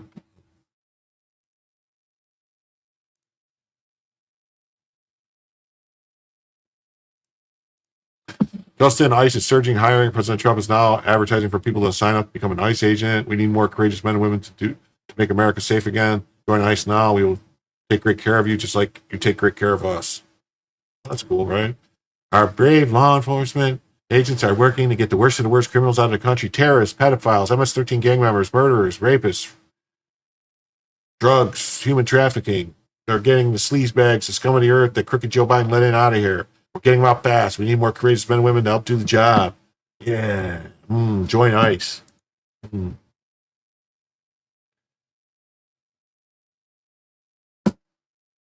Says the surge in ICE hiring is a direct response to Biden's border chaos. Now we clean up in the Trump administration. Criminal Legal Alien Gang Removal Act empowers ICE to target drug cartels. MS-13 and criminal illegals exploiting Biden's open border policy. Yes. With daily crossings down 93%, Trump's policies are working. The big beautiful bill funds 10,000 new agents, $50,000 bonuses. This is just hiring patriotic mobilization to defend sovereignty. Every deportation officer hired accelerates the removal of Biden's imported criminals. No more catch and release, just consequence. See the data, legislative details, and enforcement for yourself.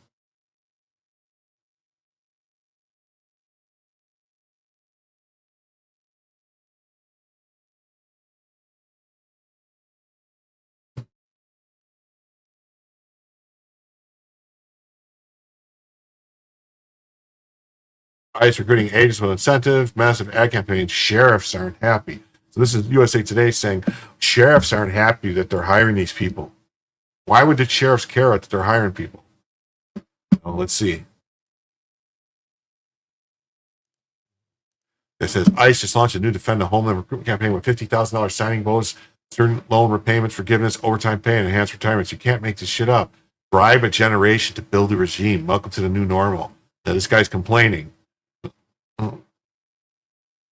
They'll probably start offering green cards to those very military-aged male migrants who are flooding across the border during the Biden administration in exchange for joining ICE to track down other illegal migrants, illegal aliens. Yeah, they're going to give illegal aliens green cards to track down illegal aliens. That makes a lot of sense. ICE is recruiting agents with massive incentives. Sheriffs aren't happy. ICE has made it more attractive to become an immigration agent with $50,000 signing bonus, but are they hurting local law enforcement in the process?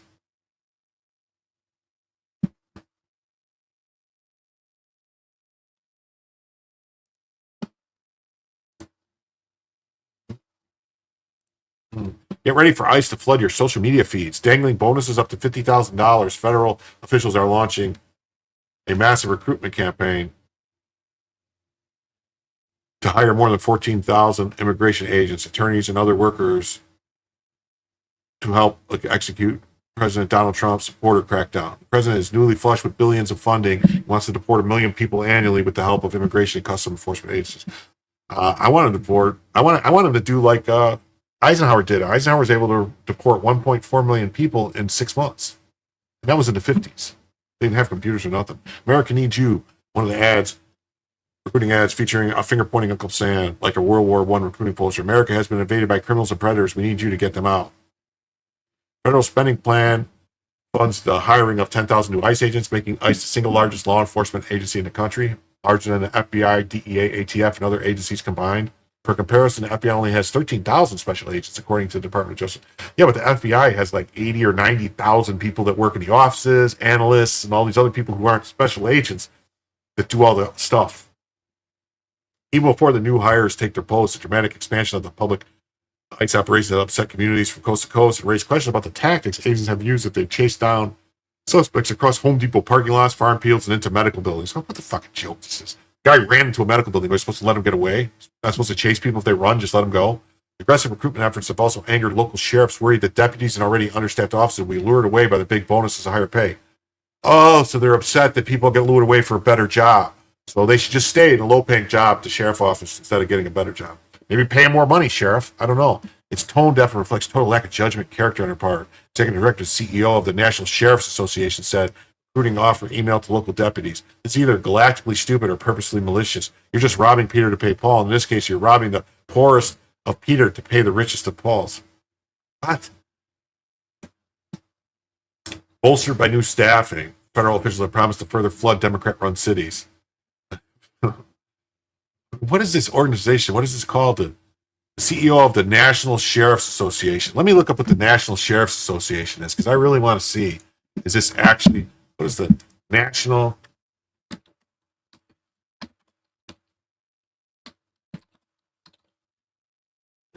Sheriff's Association? Huh.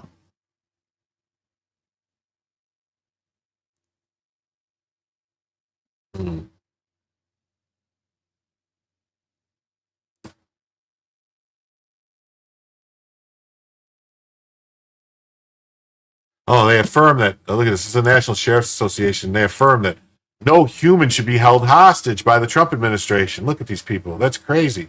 Man, these people are all left-wing wackadoos. This isn't like a, what is this? What is this? Let's see. Homeland Security. Let's see what it says here. Oh, you're not authorized to access this page. So this is, you said they don't want to tell us.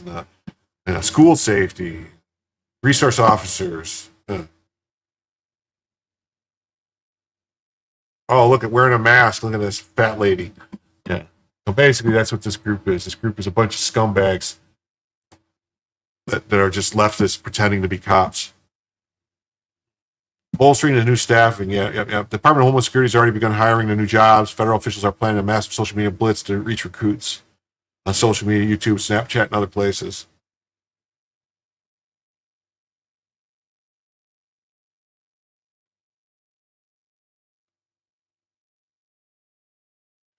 Yeah, so it's another NGO nonprofit, a bunch of horse shit is what it is. Yeah, it's not like it's not like a sheriff's union, it's not like the FOP or the PBNA, the Police Benevolent Association or anything like that, or it's just it's like USAID for sheriffs. Yeah, fuck them. Yeah, they probably Google what they said about George Floyd. That'll tell you everything you need to know. Look at that, $50,000 signing bonus. 25% premium pay. In addition to the signing bonus, ICE offer them $60,000 student loan forgiveness, although applicants don't need to have college degrees to be considered for some jobs. They've also made 1,000 job offers since Trump signed the funding law. The Biden administration said in a statement, retired ICE agents, and among those receiving job offers are retired ICE agents who quit during the Biden administration. They couldn't do the jobs they signed up to. Now people are lining up to work with us. Because they know our officers and agents are allowed to enforce the law fairly across the board. And people really care and they believe in it. White House officials said there's been an 830% increase in assaults against agents through July 14th compared to the same period last year. Well, of course there's, because they're actually doing a lot, or else they're doing something. How quickly ICE can bring on board new employees remains uncertain. U.S. Customs and Border Protection has long struggled to hire Border Patrol agents who typically take more than 300 days to bring on board. Why would it take 300 days to bring on a border patrol agent? Why couldn't they just get people? They should be getting people out of the military or something. Just transition them over to border patrol. You know, like when they leave the military, you go, "Hey, you're gonna leave. You're an MP. Why don't you go to border patrol? It's a job you could do." Something like that.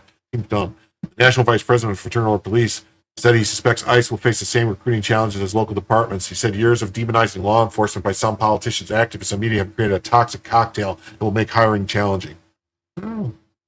Truth be told, all police agencies are competing for a small pool of people who are still willing to serve and literally die for their communities, he said. Bonuses and better pay will help, but ultimately police officers and those interested in police work want to serve for an agency and communities that appreciate them and don't treat them like scum.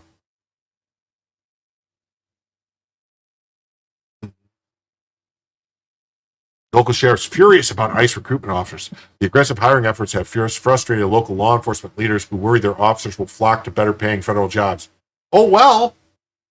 Without telling local sheriffs in advance, ICE officials directly emailed recruitment offers to hundreds of deputies across the country. Oh, well, suck a dick. Thompson, the National Sheriff's Association said sheriffs feel betrayed by the move.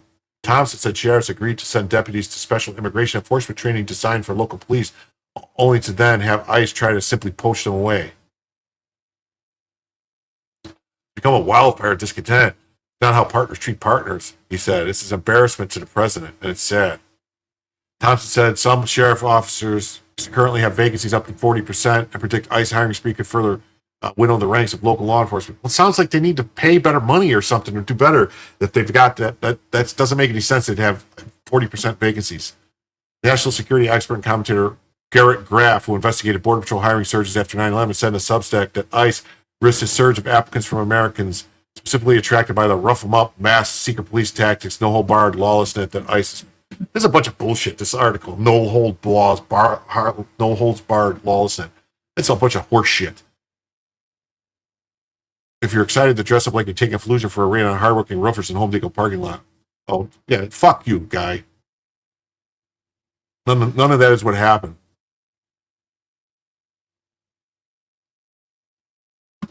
USA Today is a bunch of shit. But, it seems like the ICE raids are working because here, look at this. Confirmed directly from an ER nurse at Los Angeles, California hospital. Just got off a 12-hour shift, and you guys, our waiting room is just like empty, like 4 patients back, like every hour. She says it's the ICE raids. The number of illegal aliens in LA must be astronomical. Patients are just scared to seek medical care right now.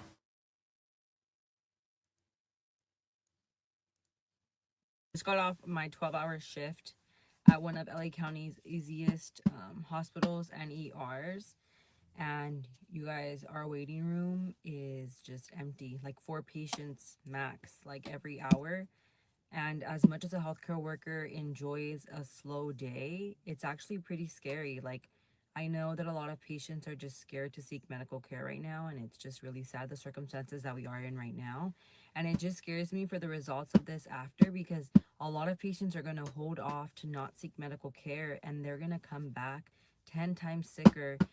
And I just want to urge anybody who has any family members who are experiencing any serious symptoms to encourage them to seek medical care. Hospitals are supposed to be safe spaces, and we are there to protect our patients and care for them regardless of who they are, and where they come from. So it's just a PSA. Please, please, please educate anybody who is scared to seek medical care to seek it if necessary, and don't wait.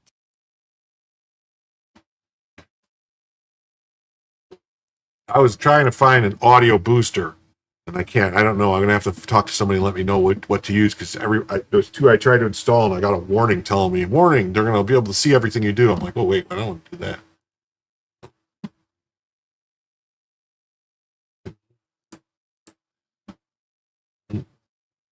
Large development project in California where not a single person showed up to work because of ICE raids. How are these companies not getting massive fines or criminal charges against them for hiring nothing but cheap, illegal foreign labor? It's a good question.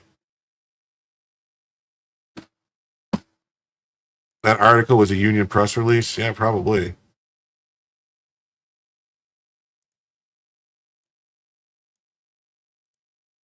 These raids in California need to stop.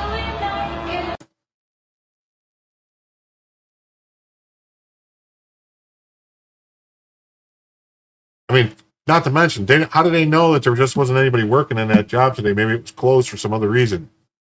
You know, I mean, you can't just look at a thing like that and go, "Oh." ICE raids exposed the rock. Companies hiring illegal labor should face maximum penalties. Under current enforcement, fines hit $27,894 per violation for knowingly employing unauthorized workers. Construction, hospitality, and agriculture sectors are prime targets for these raids, with Trump's DHS using blackies warrants to bypass bureaucratic delays. The problem, weak prior administrations normalized the exploitation. Now audits and criminal referrals are surging. If firms collapse post-raids because their business model relied on illegal labor, real accountability starts with bankrupting employers, not just deporting workers. I want jail time for all those involved in hiring decisions around this, primarily the bosses that are profiting the most of it. It doesn't happen, they'll keep doing it. What? Warning, comments incoming may be uncensored. I don't know what that means. For some of these companies, like a federal E-Verify is broken, cuts the snake off the head, whatever. Yes. Okay. American describes his town after ICE raids. In 1 week, I've seen in my city black men power washing parking lots, black men doing roofing work, black men doing lawn services around businesses. In my city, things are starting to look like the old days again. I don't know what that means, though. Let's see. In 1 week, I have seen in my city black men power washing parking lots, black men doing roofing work, black men doing lawn services around businesses in my city. Things are starting to look like the old days again.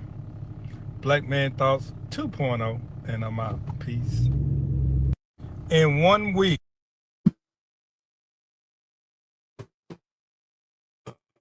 The real issue, bureaucrats have allowed a broken immigration system to fester for decades, creating a dependency on cheap labor instead of fostering merit-based pathways.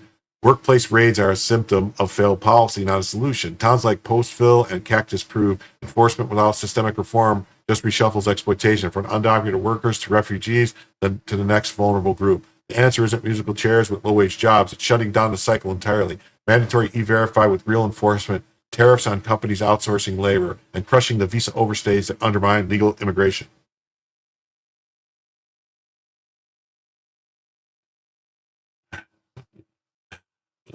I'm trolling X just like Rock. Well, you know, that's what I do. America's workforce shouldn't thrive on skills, ambition, not desperation. The facts behind the cycle is exploitation. On to the next story. It says, Mayor Callan Bass says, I will not stand for inhumane conditions in our city. Yesterday, more than 30 Angelinos moved indoors from a notorious encampment. That's progress. Yes, see, so she's moving people. She's had this thing called Safe Inside that she spent all this money on. And she spent $500 million to move people off the streets inside. Does anyone want to guess how many people she's moved off the streets with this $500 million? Anyone?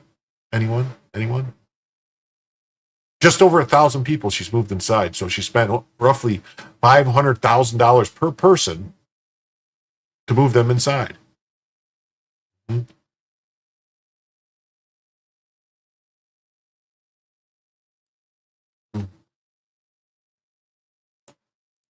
This is what it's all about, why the program is different. Inside Save helps people like Soraya get back on track so they can focus on their goals, scholarships, and dreams. Let's hear it. A part of an operation that's a part of the Inside Safe program led by Mayor Karen Bass. It's an effort that aims to help tackle the homeless crisis in Los Angeles, focusing on providing temporary housing and supporting services for those who don't have a home. The goal, getting people off the streets and keeping them off the streets. Earlier, we spoke to someone who lived inside the encampment, and this is what she had to say. Are you open to accepting a motel room or? Yeah, I am. I'm 22 years old. I don't want to be out here for another 2 years, not even another year. I have a kid. I don't want to spend my entire 20s just trying to fix this. I want to go to college. I have scholarships and I'm just letting go to waste because I know what I'm doing, but I got scholarships? It's all a part of. She's got scholarships that she's letting go to waste by living in an encampment. If she's got scholarships, why isn't she living in a school? Two facts. Karen Bass touts that homelessness is down by about 1,500 last year. More than 2,000 died and went to overdose heaven last year. The whole Bass plan has been a colossal failure, unless the plan was to feed the homeless providers with the money from citizens, with the press too willing to mention fact number 2. They spent $450 million to get 1,500 people off the streets. They've spent almost $500,000 per person you have taken off the streets. Yep. It's picked up more criminals than Karen Bass was protecting. These were sexual predators. Yes. I see this. In Los Angeles, their partners arrested Quoc Dung Pham and Bo Pham, previously been arrested and served prison time for kidnapping and sexual assault on multiple women. They are in ICE custody.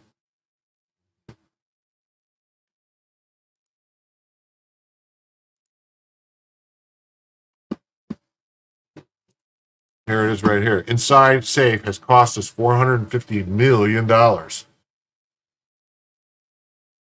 has only permanently housed 1,039 people. It's incredibly inefficient, yet you are blocking the LA controller from auditing it. Why? Inside Safe citywide housing, right there.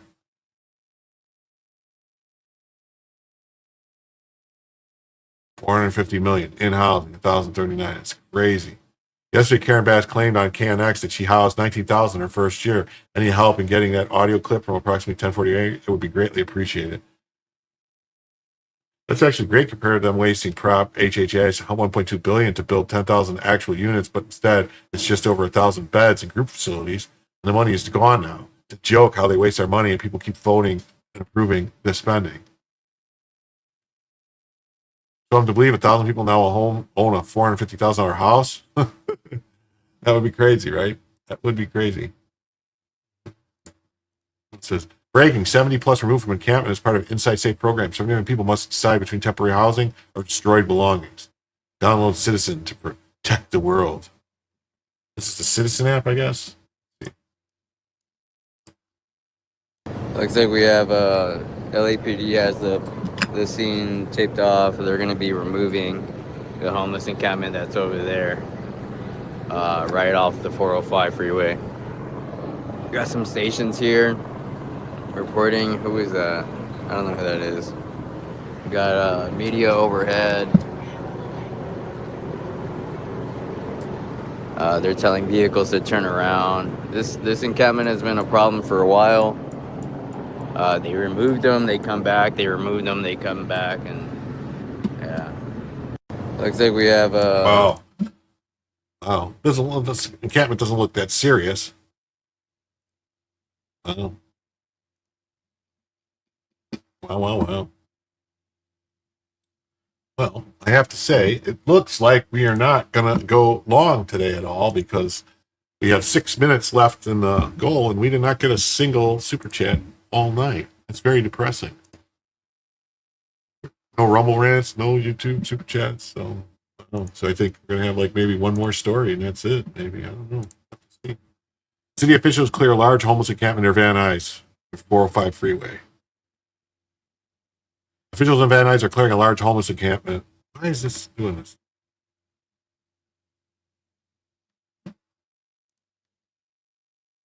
The operation is part of the Inside Safe program. Hold on. How do I get down here? 405 members from several city departments and organizations were at the encampment managing the cleanup operations as well as connecting individuals with resources. Those notorious encampments is such a dangerous location, Bass said. We cannot accept Angelinos living like this. The operation is part of the Inside Safe program led by Mayor Karen Bass. It's an effort that aims to help tackle the homelessness crisis in Los Angeles, focusing on providing temporary housing, connecting residents with supporting services to transition them towards permanent housing.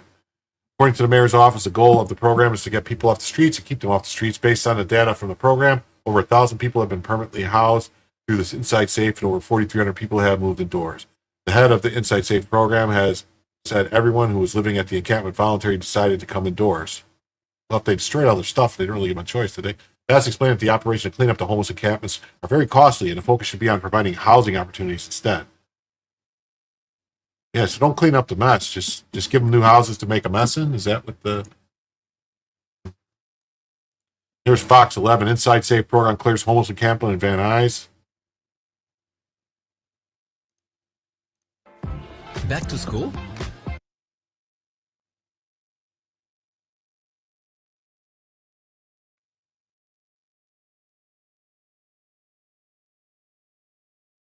Massive Van Nuys homeless encampment cleared. The notorious homeless encampment in Van Nuys was cleared out as part of Mayor's Bath Inside Out program, or whatever, safe program. Los Angeles city crews began clearing a homeless encampment. Are they just going to keep playing the same ad? Homeless encampment in Van Nuys is at least in the process of being cleared out, but not without drama. Protesters in favor of continuing homelessness tried to stop the cleanup, prompting strong reaction from the mayor of the city. A live look here at this Van Nuys encampment. You can see the crews there on the Jim, ground. you strike me as fresh off the CNN boat. At least I don't watch CNN at all. still a lot of work to do right there. I'm fresh off the InfoWars You vote. see that giant mess. You can also only imagine what it smells like in there. The city has tried to clean this particular area up before, at least 3 different times, and people have come back and set it up again. We'll see what they're able to do to potentially stop it, but this is another reminder of the complexity of this problem and so many areas that have sort of been allowed to stay like this. And we see this in a lot of areas where they come in, they do clean up, even streets near Fox 11. They come in, next thing you know, the encampments are gone, and then several weeks later, they bounce right back. Well, we welcome you inside our newsroom now to Fox 11 News at 5 on Fox 11 and Fox 11 Plus. I'm Alex Michaels. And I'm Christine Devine. There have been previous complaints about that location. It is near the 405 freeway. Fox 11's Laura Diaz live from where the encampment is being dismantled. Does anyone else think that news anchor looked an awful lot like Letitia James? Protesters, the mayor, and lots of police. Wow. Wonder what it smells like there. Probably pretty bad. Does it say water poo? Oh, water poo. Early Thursday morning to open the gates and begin cleaning. Oh, Alex Jones isn't any better, huh? Wow. Who do you prefer, Kyle? Let me know. Who do you think you should listen to? Demonstrating against the dismantling of the encampment padlocked the gates shut. Hey, they're cutting the locks. After a brief delay, rangers cut the lock off and the cleanup began. And it doesn't seem like That's a man, baby. Resistance. The sweep took place in the 15,300 block of Oxnard. Mayor Karen Bass admonished the demonstrators. Some people actually fight for people to stay in these kind of conditions, and how dare they?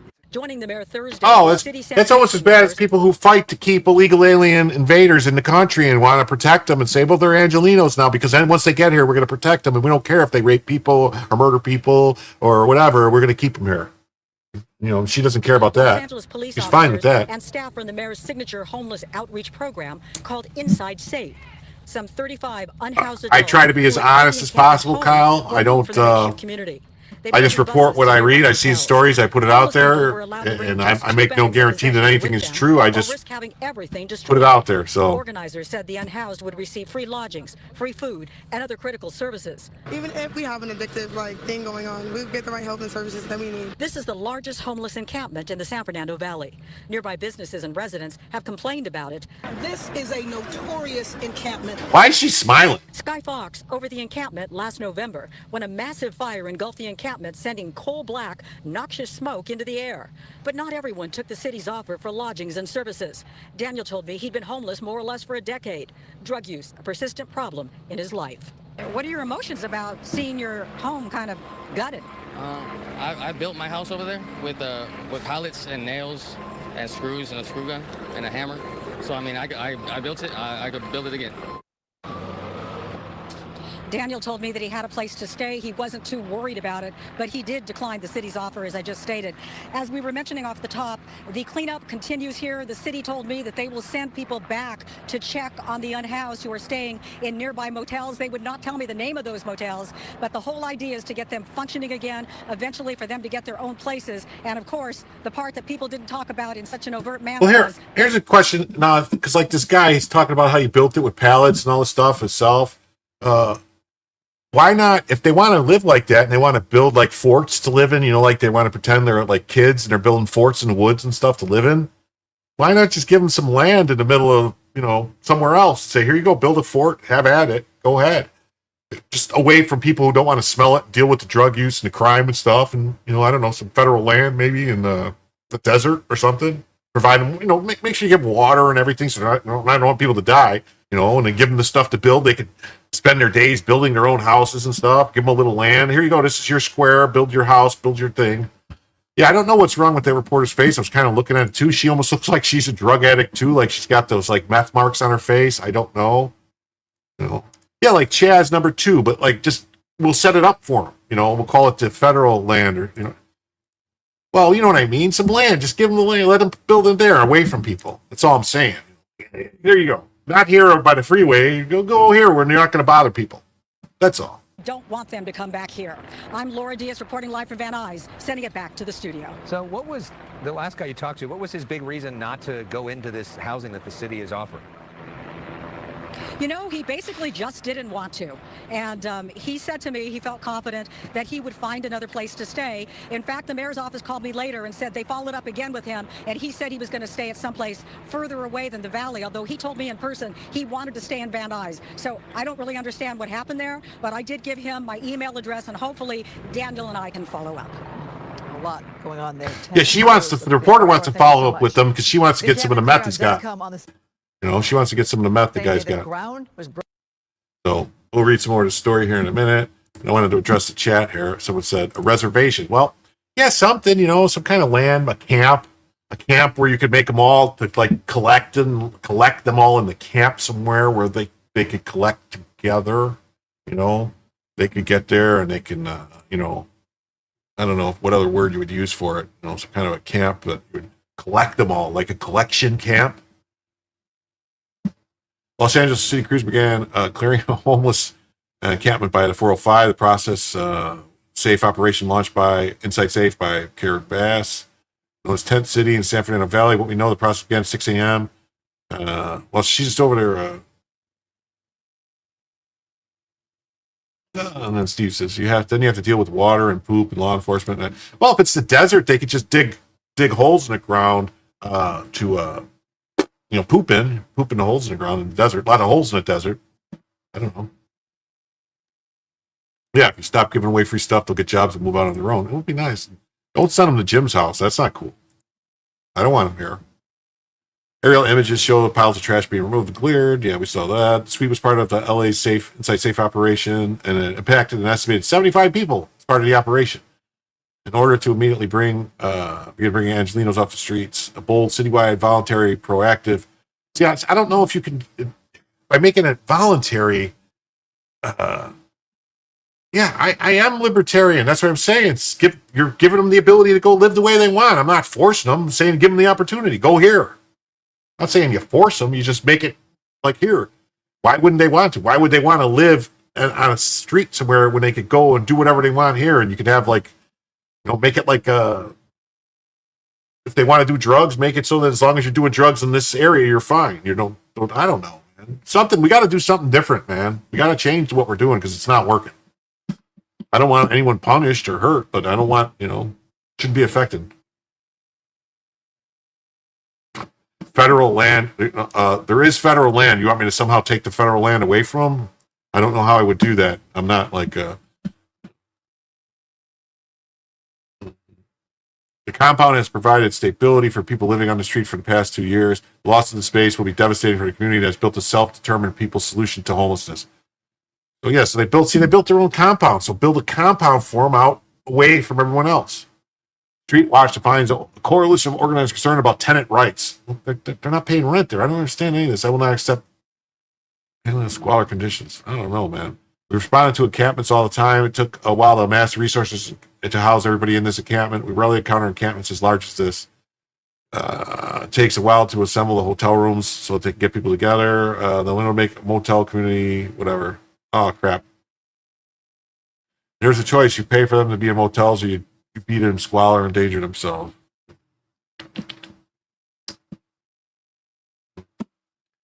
What?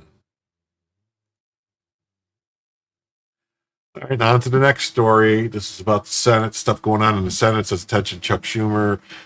Senator crying Chuck Schumer is demanding over $1 billion in order to approve a small number of our highly qualified nominees who should right now be helping run our country. This demand is egregious and unprecedented and would be embarrassing to the Republican Party if it were accepted. It's political extortion by any other name. Tell Schumer, who is under tremendous political pressure within his own party, the radical left lunatics, to go to hell. Do not accept this offer. Go home and explain to your constituents what bad people the Democrats are, what a great job the Republicans are doing and have done for our country. Have a great recess and make America great again. I think he wants them.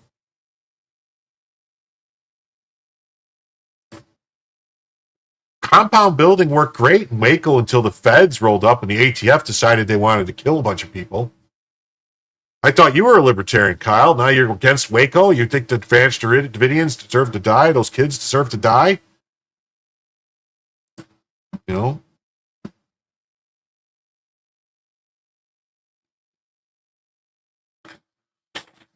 Hmm.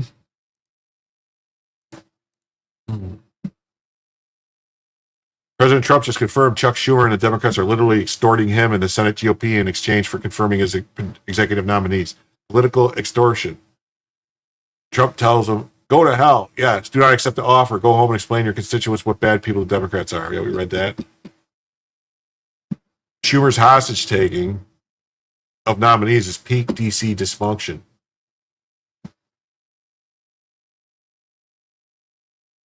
Holding governance ransom for pork. The Senate's backlog isn't just procedural, it's deliberate sabotage. Democrats slow walk confirmations to paralyze Trump's agenda while demanding billions in earmarks. This is an oversight extortion. The GOP should reject every dime of the swamp ransom. Confirmations aren't bartering chips. Either pass nominees clean or expose the rot. No more taxpayer-funded payouts disguised as deals. Drain the swamp. Don't fund it. Well, I must just assume by your avatar with those glasses, maybe assume with the, the psychedelic stuff in the glasses, maybe assume you're a pro-drug libertarian type.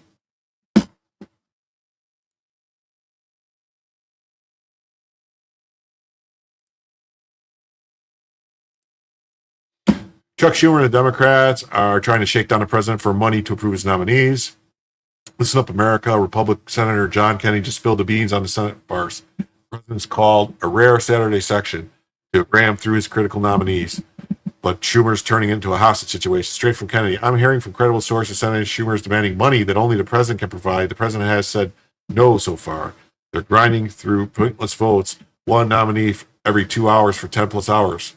Kennedy calls it organized grab ass, a total waste. Every Dem senator are quietly begging Schumer to start being more reasonable. This is extortion, plain and simple. Block the agenda, demand cash for budgets, universities, and whatever leftist slush funds. DC swamp drum adds peace. President, hold the line, don't cave, as Kennedy advises. Whip them till they cry uncle. We're watching. I'm told that we're going to vote on one nominee every 2 hours for the next, 10 hours, which is fine. That's the way everybody wants to. I'm not going anywhere. That's my job. But it's so pointless. Anyway, that's where we are. That's why I call it organized grab ass. Are you comfortable with the firing of the BLS commissioner? I don't know enough about it. I mean, I know what some people have written about it, but I don't know what the facts are. The president said when he did it that more stuff is going to come out. I don't know what, if anything, he's talking about. But before I draw conclusions, I have learned around this place that you need to wait a little bit and hear the rest of the story. Do you have a sense of what Democrats are demanding? Because it sounds like they are negotiating or at least talking to leaders. My understanding, and this is secondhand, so it may be unfair, but I'm hearing it from credible sources, is that the president is negotiating directly with Senator Schumer, and that Senator Schumer is demanding money now that only the president can provide. Now, what it is, how much it is, what it's for. I'm not saying money for him personally. Yeah. I mean money, not, and I didn't mean to imply that. Money for whatever. I don't know whether it's the budget or money to be released to universities or what the terms are. But that's what my understanding, and that the president has said no so far. What's your guess, if you just had to make a guess, how long you guys stayed there for? I don't know. If you'd asked me yesterday, I would have said we were coming together, and maybe we'll have everybody will have a Pauline conversion, and we'll. Senator Kennedy usually has more, like he says, he's more has to Senator funnier things he Thune says. He is has to just whip really good us- quips and stuff. Whip us until you know. we can't be whipped anymore. What earthquake you talking about? The earthquake that happened in Russia the other day, or has there been another earthquake? Make it, as Was there another painful earthquake? As you can for both sides until they just cry like a baby and say, you know, we'll do whatever you want. We'll stand on one leg and bark like a dog if you tell us. I mean, there was an earthquake Don't in New make us Jersey, do it looks this like, anymore. But 51 minutes maybe ago. he took my advice because we would normally start voting at One 11, 3 hours ago in starting Southern at 10. California. And to do I don't one know. every 2 hours, you know, it's going to occupy our time a little bit. But it's a waste of time. That's the point I'm trying to make. I don't mind doing it. This is my job. I'll stay here until the second coming, if that's what they want. But it's just a waste of time. If we're going to stay here, let's work on something meaningful. Would you advise the president to accept anything less than the full executive calendar? I don't know. I mean, I don't want to comment on it because I don't know what they're talking back and forth about. I really don't. If what Schumer's asking for is reasonable, I would be inclined to accept Yeah, it. But it looks I like don't know, one was in New Jersey is actually what I saw. the terms and where their heads are. For all I know, you know, Chuck and the president are all bowed up and you know, ready to stab each other. On the other hand, This is what I see about the earthquake. There's a magnitude 3.0 earthquake in Hasbrook Heights, New Jersey at 10:18 p.m. That's all I see. Volcano Comanche dormant since 5050. It's big erupted. Oh, no, okay. Well, yeah. More on earthquakes. And then there was one in California. It's saying I saw one California too.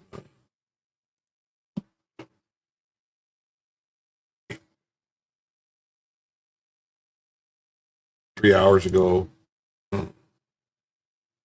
4.3 magnitude earthquake strikes Southern California. Let's say July 31st. What the hell? Why is it saying? Magnitude 3.0 earthquake in New Jersey shakes New York metro area. Mhm.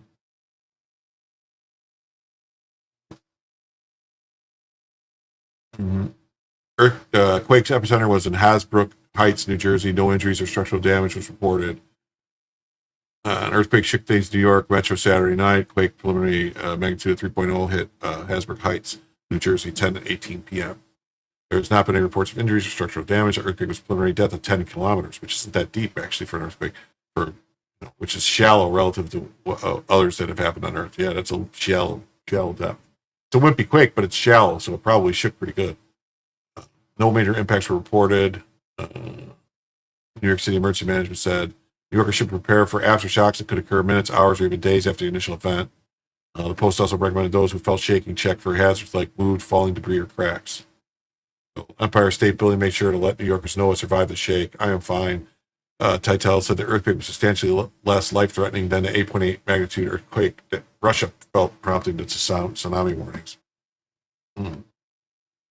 Yeah, Schumer is a gargoyle. Once you see it, you can't. I agree. Those in the area Saturday quake can expect a 1.0 magnitude aftershock, unless this 3 point whatever it was a foreshock. Maybe this wasn't maybe this is a foreshock. He also said he did not think it was an aftershock to the 4.8 that took place in April 2024. No, this could be a foreshock. So we'll have to wait and see. they may be close to a deal. But I just know that all of it, well, not all, but most of my Democratic friends in the Senate, colleagues, they're not going to say it to you guys, but they're ready for Chuck to stop being start being more reasonable. I'm told. Yeah, Chuck needs to start being more reasonable.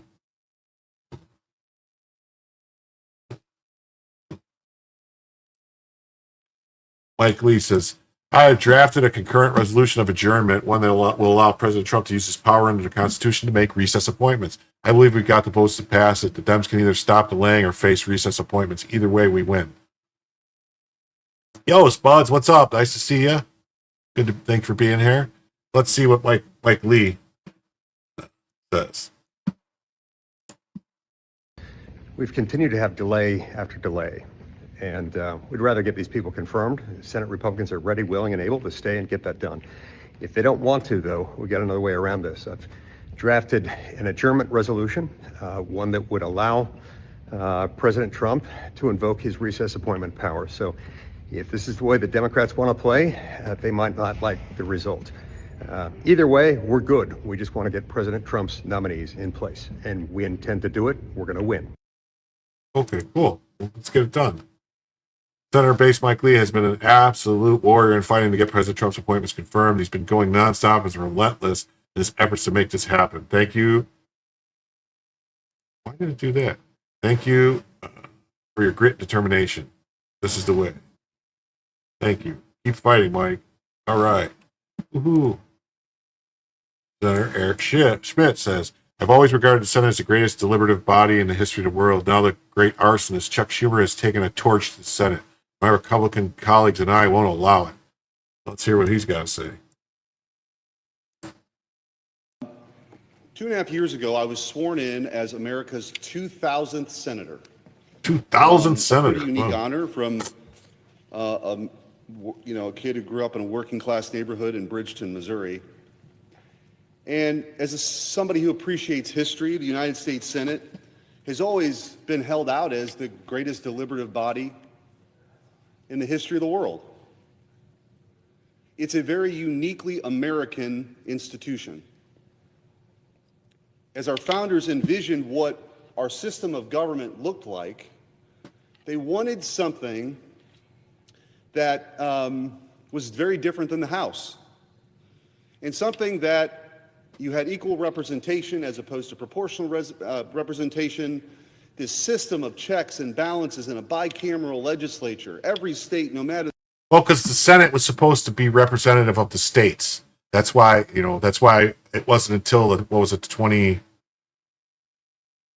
Amendment, I think it was, that it made it so that the Senate would be voted on by the population as opposed to appointed by the state legislatures. Because the Senate was supposed to be, the two senators represented the states themselves. That was the whole thing about the states having power. And so they had to get, the states had to be represented, not just the people. The people of the states, it was like this compact that worked better. Now that the senators are voted on by all the people of the state, it kind of doesn't really make a lot of sense that, they're not really, they're still representing the people, not the state, per se. The size, having two senators was thought of very differently and is proven over the course of our nearly 250 years to be a very important place to protect individual rights and a whole host of other issues that matter to the American people.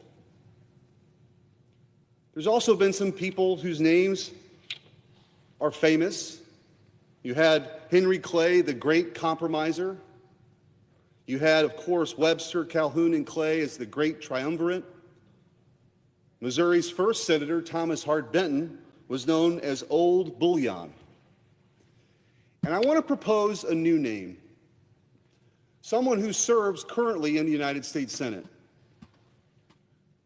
the great arsonist. Great arsonist, Just Schumer. Oh, wow. Wow. He's not playing.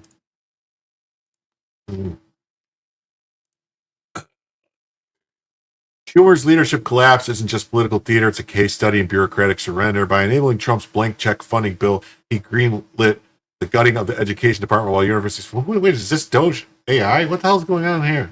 Why is Doge back in... What? He greenlit gutting the education department while universities face hiring freezes and teacher growth abroad. Congress's top-line budgeting scam handed Musk and Trump unilateral power. Who wrote this? This isn't Doge AI.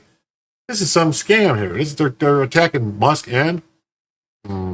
Congress's top-line budgeting scam handed Musk and Trump unilateral power to pound funds, proving D.C. prioritized insider deals of real governance. Schmidt's right. Senate's credibility burns when leaders trade leverage for performative bipartisanship. Schumer's strategy of caving to nihilists don't avert crisis accelerated it. Wow, that's weird. Okay, before the creation of DOA, California had one of the best public school systems in the world. Most department areas, not so much. Yeah. Oh, Spuds became a new member. Hey, thanks, Spuds. That's awesome. Thank you.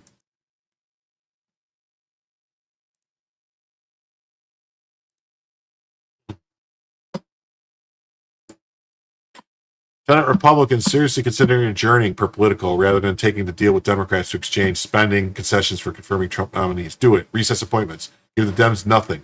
We have the majority. Let's go. Pass Mike Lees.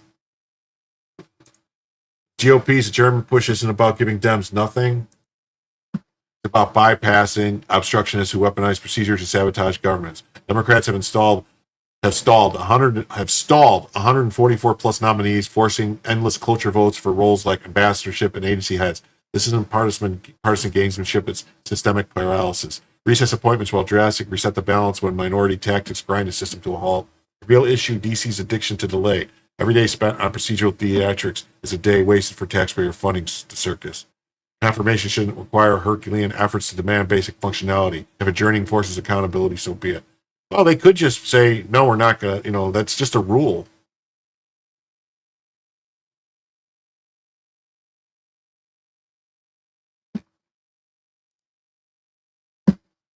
Mm-hmm. I said, did someone say recess appointments? Mm-hmm. Yeah. We know a weak leader, John Thune, didn't do it. Look at all these recess appointments. Reagan had 240, George W. Bush 171, George H.W. Bush 77, Barack Obama 32, Clinton 139, Trump 0.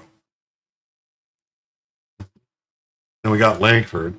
No president has ever faced the type of obstruction with their nominees. Senate GOP has confirmed twice as many nominees as we did at this point during the first Trump administration. I don't believe that. We're also working on legislative items. We're working on it hard to execute for the American people.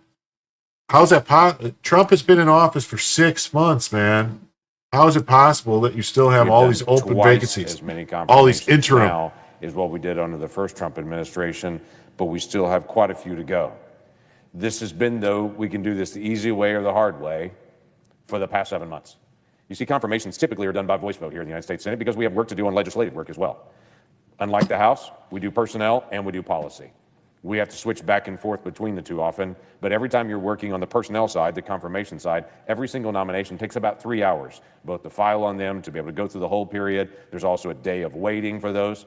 But those are typically done just for the high-profile nominees. They're not typically done for every nominee. There's about 1,200 people that have to be confirmed.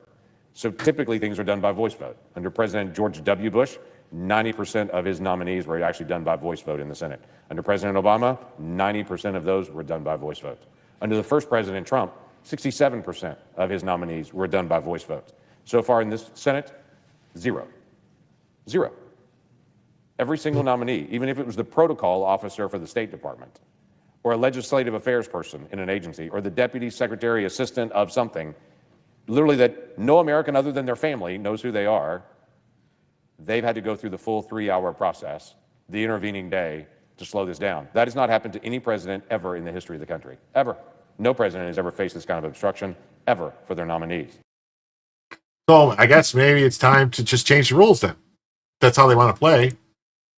Change the rules. Senator Langford's right. Confirmations are moving faster because Washington is finally prioritizing efficiency over performative delays. They're not going faster. What is Doge talking about? They're not going faster.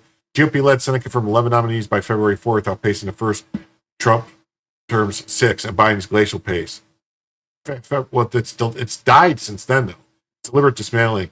Big Beautiful Bill provides strategic realignment works, cuts dead weight, confirms leaders who execute and watch government actually function.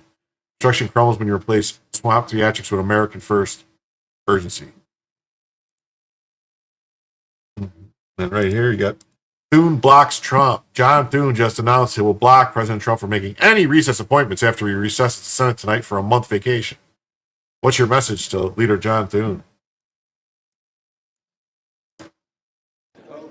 The Majority Leader. Mr. President, I ask unanimous consent. Can I have order, please? May I ask unanimous consent that quorum call be suspended? Without objection. And I ask unanimous consent that when the Senate completes its business today, it adjourn to then convene for pro forma session only with no business being conducted on the following dates and times: Tuesday, August 5th at 1, Friday, August 8th at 1:05, Tuesday, August 12th at 8 a.m., Friday, August 15th at 10:15 a.m., Tuesday, August 19th at 10 a.m., Friday, August 22nd at 9 a.m., Tuesday, August 26th at 12 p.m. noon, and Friday, August 29th at 7 a.m. Yeah, so basically Thune is screwing Trump over. So they're not gonna do any confirmations for the next month. So all these people that are interim, they're just gonna get moved out. All these, yeah. Thune and Johnson plan to gavel in every few days for a month to prevent Trump from making any recess appointments. What a joke. What a joke.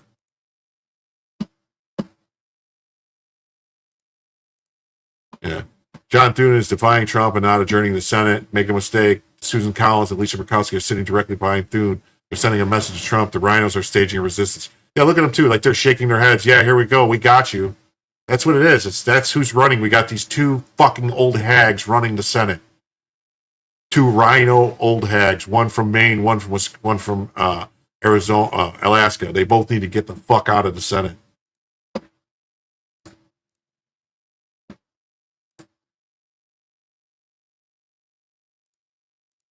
The Senate will now adjourn until September after voting on 13 nominees.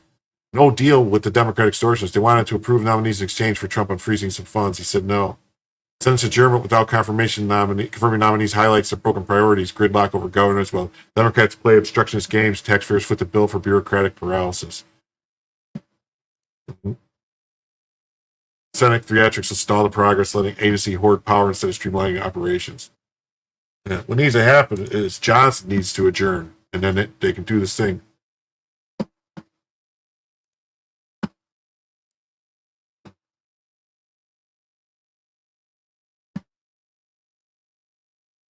Now that says, oh, John Thune says the Senate will stay in session through the weekend to confirm Trump's nominees. Well, that was August 1st. Yeah, he lied. Because they're going on vacation because they need to go on vacation because that's what they do. They just go on vacation. They don't actually do anything. Yeah, this was a story which was a lie. John Thune will stay in session through the weekend to confirm Trump nominees. No, they left Saturday night and they're done. Told reporters they would keep the upper chamber in session through the weekend in order to confirm some of President Trump's outstanding nominees. Moved heightened tensions. What about all the ones that aren't approved? Like, all those attorneys, all those U.S. attorneys that are interim and actings that keep getting pushed out because they're delaying.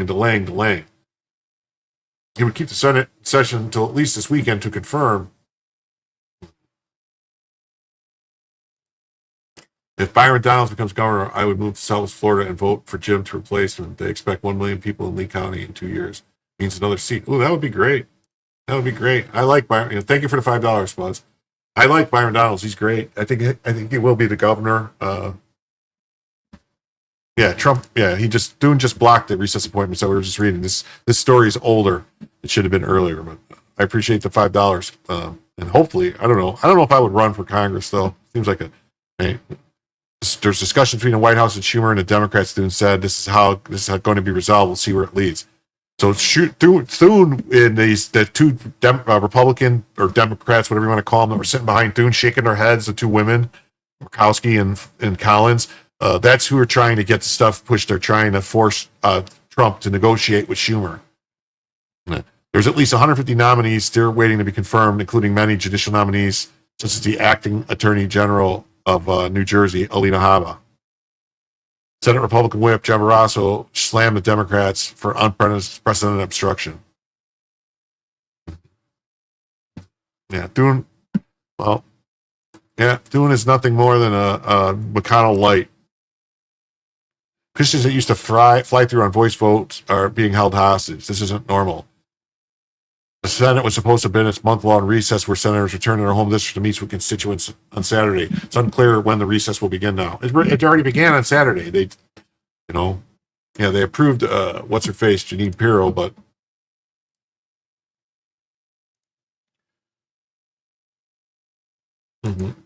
yeah, so here's some of the people they approved. Thune has his own problems. He could be impeached. Well, impeached for what? I mean, the House would have to vote to impeach him, and then the Senate would have to vote to impeach him. This is the Article 3 project statement on Jason Redding Quinones' confirmation. Mike Davis, founder and president of the Article 3 project, issued the following statement after the Senate voted to confirm Judge Jason Redding Quinones to the U.S. Attorney for Southern District of Florida. Today's Senate confirmation as a U.S. Attorney for the Southern District is a major victory for the rule of law. Judge Quinones, my good friend, is a perfect pick. The third largest U.S. Attorney's Office in America, which serves Miami, Palm Beach, and broader South Florida region. Former federal prosecutor, national security official at the Justice Department, respected Miami trial judge, lieutenant colonel in the Air Force. He brings unmatched experience and integrity to the role. He's has deep Florida roots and unshakable commitment to justice, qualities that will serve the community and our country well. He'll put an end to political weaponization of the federal law enforcement. He'll hold accountable those who have trampled the constitutional rights of Americans and return focus to prosecuting real crimes that affect real people, violent crime, migrant crime, and threats to public safety. He's a kind of bold, principled leader that we need right now. We're excited to see him move swiftly into restoring law and order to one of the country's most important U.S. attorney offices in the country. Article 3 was founded by veteran operative Mike Davis, who helped the Senate confirm Neil Gorsuch and Brett Kavanaugh. Take no prisoners, conservative. Davis previously served as chief counsel for nominations for Chuck Grassley. There's a vote 50 to 46. So basically, they should have brought some other people forward to do some of these things while the Democrats didn't have enough people to stop them. And congratulations to my dear friend, U.S. Attorney Pirro, on her confirmation. She's a warrior for law and order, and she's thrilled to have her to work by her side. Jeanine Pirro got in trouble for trying to secretly record her husband when someone promised might show bad judgment. She hasn't worked for a lawyer. What is this? Whatever.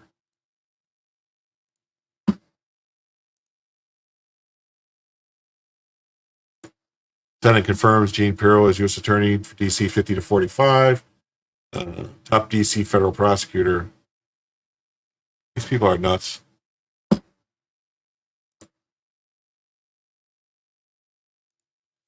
And then Mike Davis has a statement on Jean Pirro.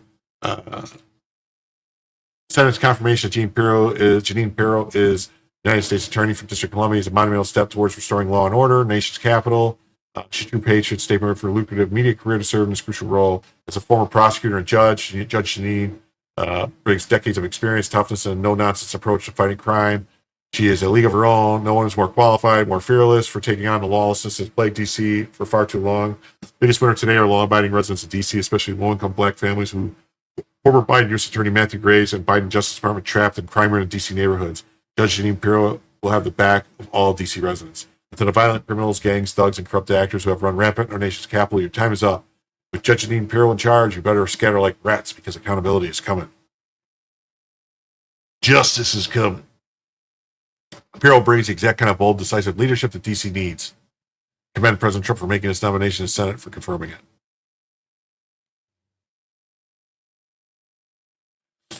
So, okay.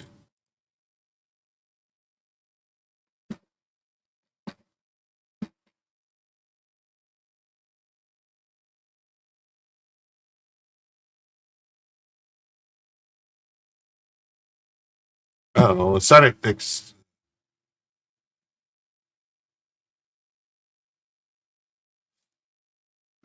there's this story, which I thought interesting.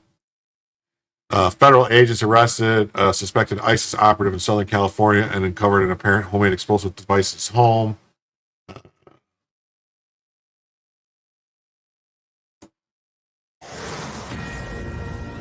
In Southern California, the feds were moving in to arrest a man on charges of supporting the terror group ISIS when they found what appears to be a homemade bomb in his home in Long Beach.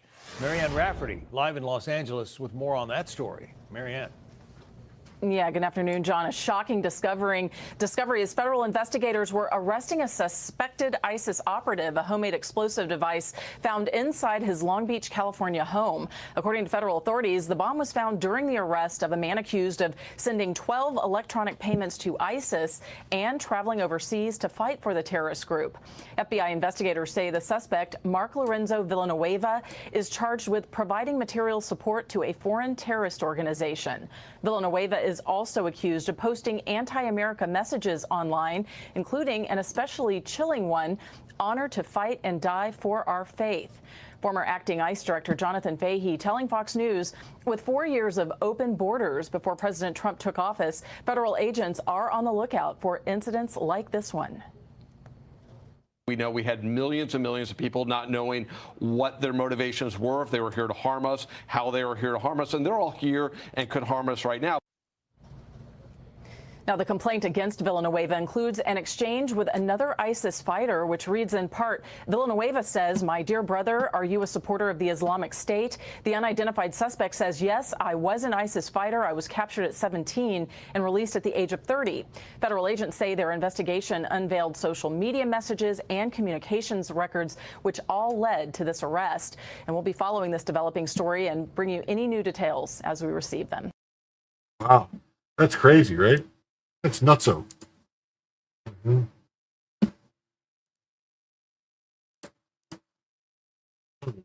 Federal agents busting an ISIS operative in California, not surprising. The Lake and Riley Act, Section 2 mandates detention for criminal aliens charged with burglary, theft, and assault. Yet Biden's DHS says hundreds of ISIS-linked migrants flood our borders since 2021. This isn't about one arrest, it's systemic failure. Crowded spaces remain prime targets for DHS data showing 16 IED incidents in 2024 alone. Border security isn't optional, it's survival. Every unvetted entry risks another pressure cooker bomb in our streets. Prioritize Americans first. U.S. created ISIS. Well, something like that. All right, on to the next story here. We got the breaking. The Ninth Circuit denies Trump's administration's stay regarding the district court's effort to micromanage ICE, except as to a single clause. But that single clause is what allowed ICE to do its job. Still reading, so clarity to follow. The defendants filed emergency motion to pray, so get this.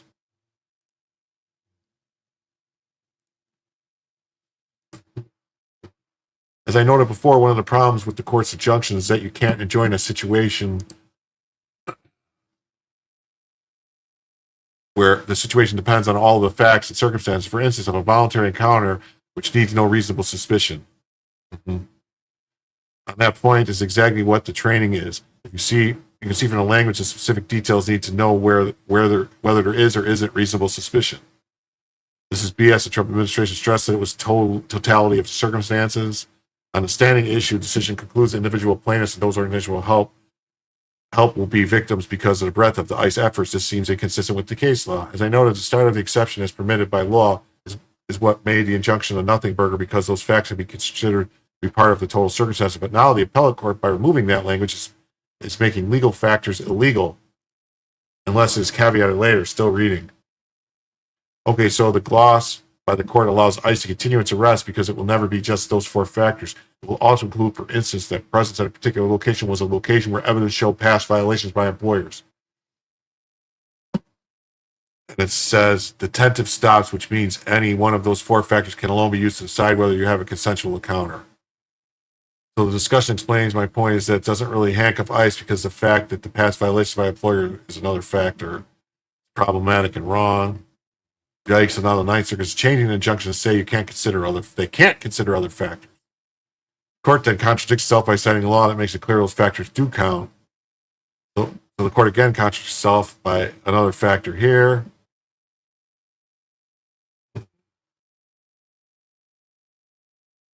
Here's the opinion. They'll do a high-level summary and a short play-by-play. Okay. So it's their play-by-play. The Ninth Circuit decision top line. An horrible opinion because the law is clear. Reasonable suspicion depends on totality of circumstances, yet the court prevents ICE from considering the circumstances.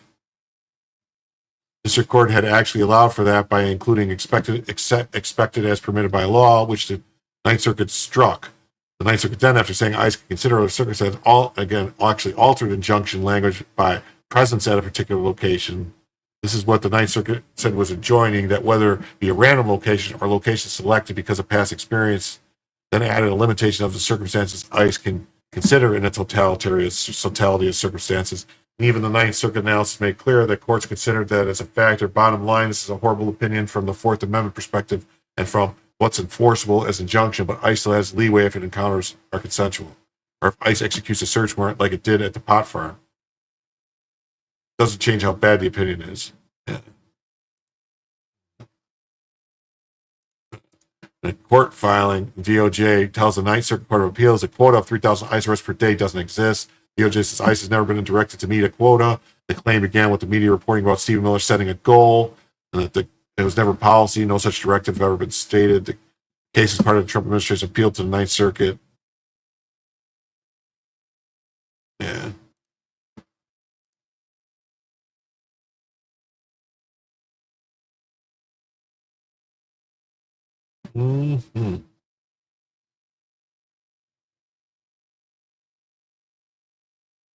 So let's see here.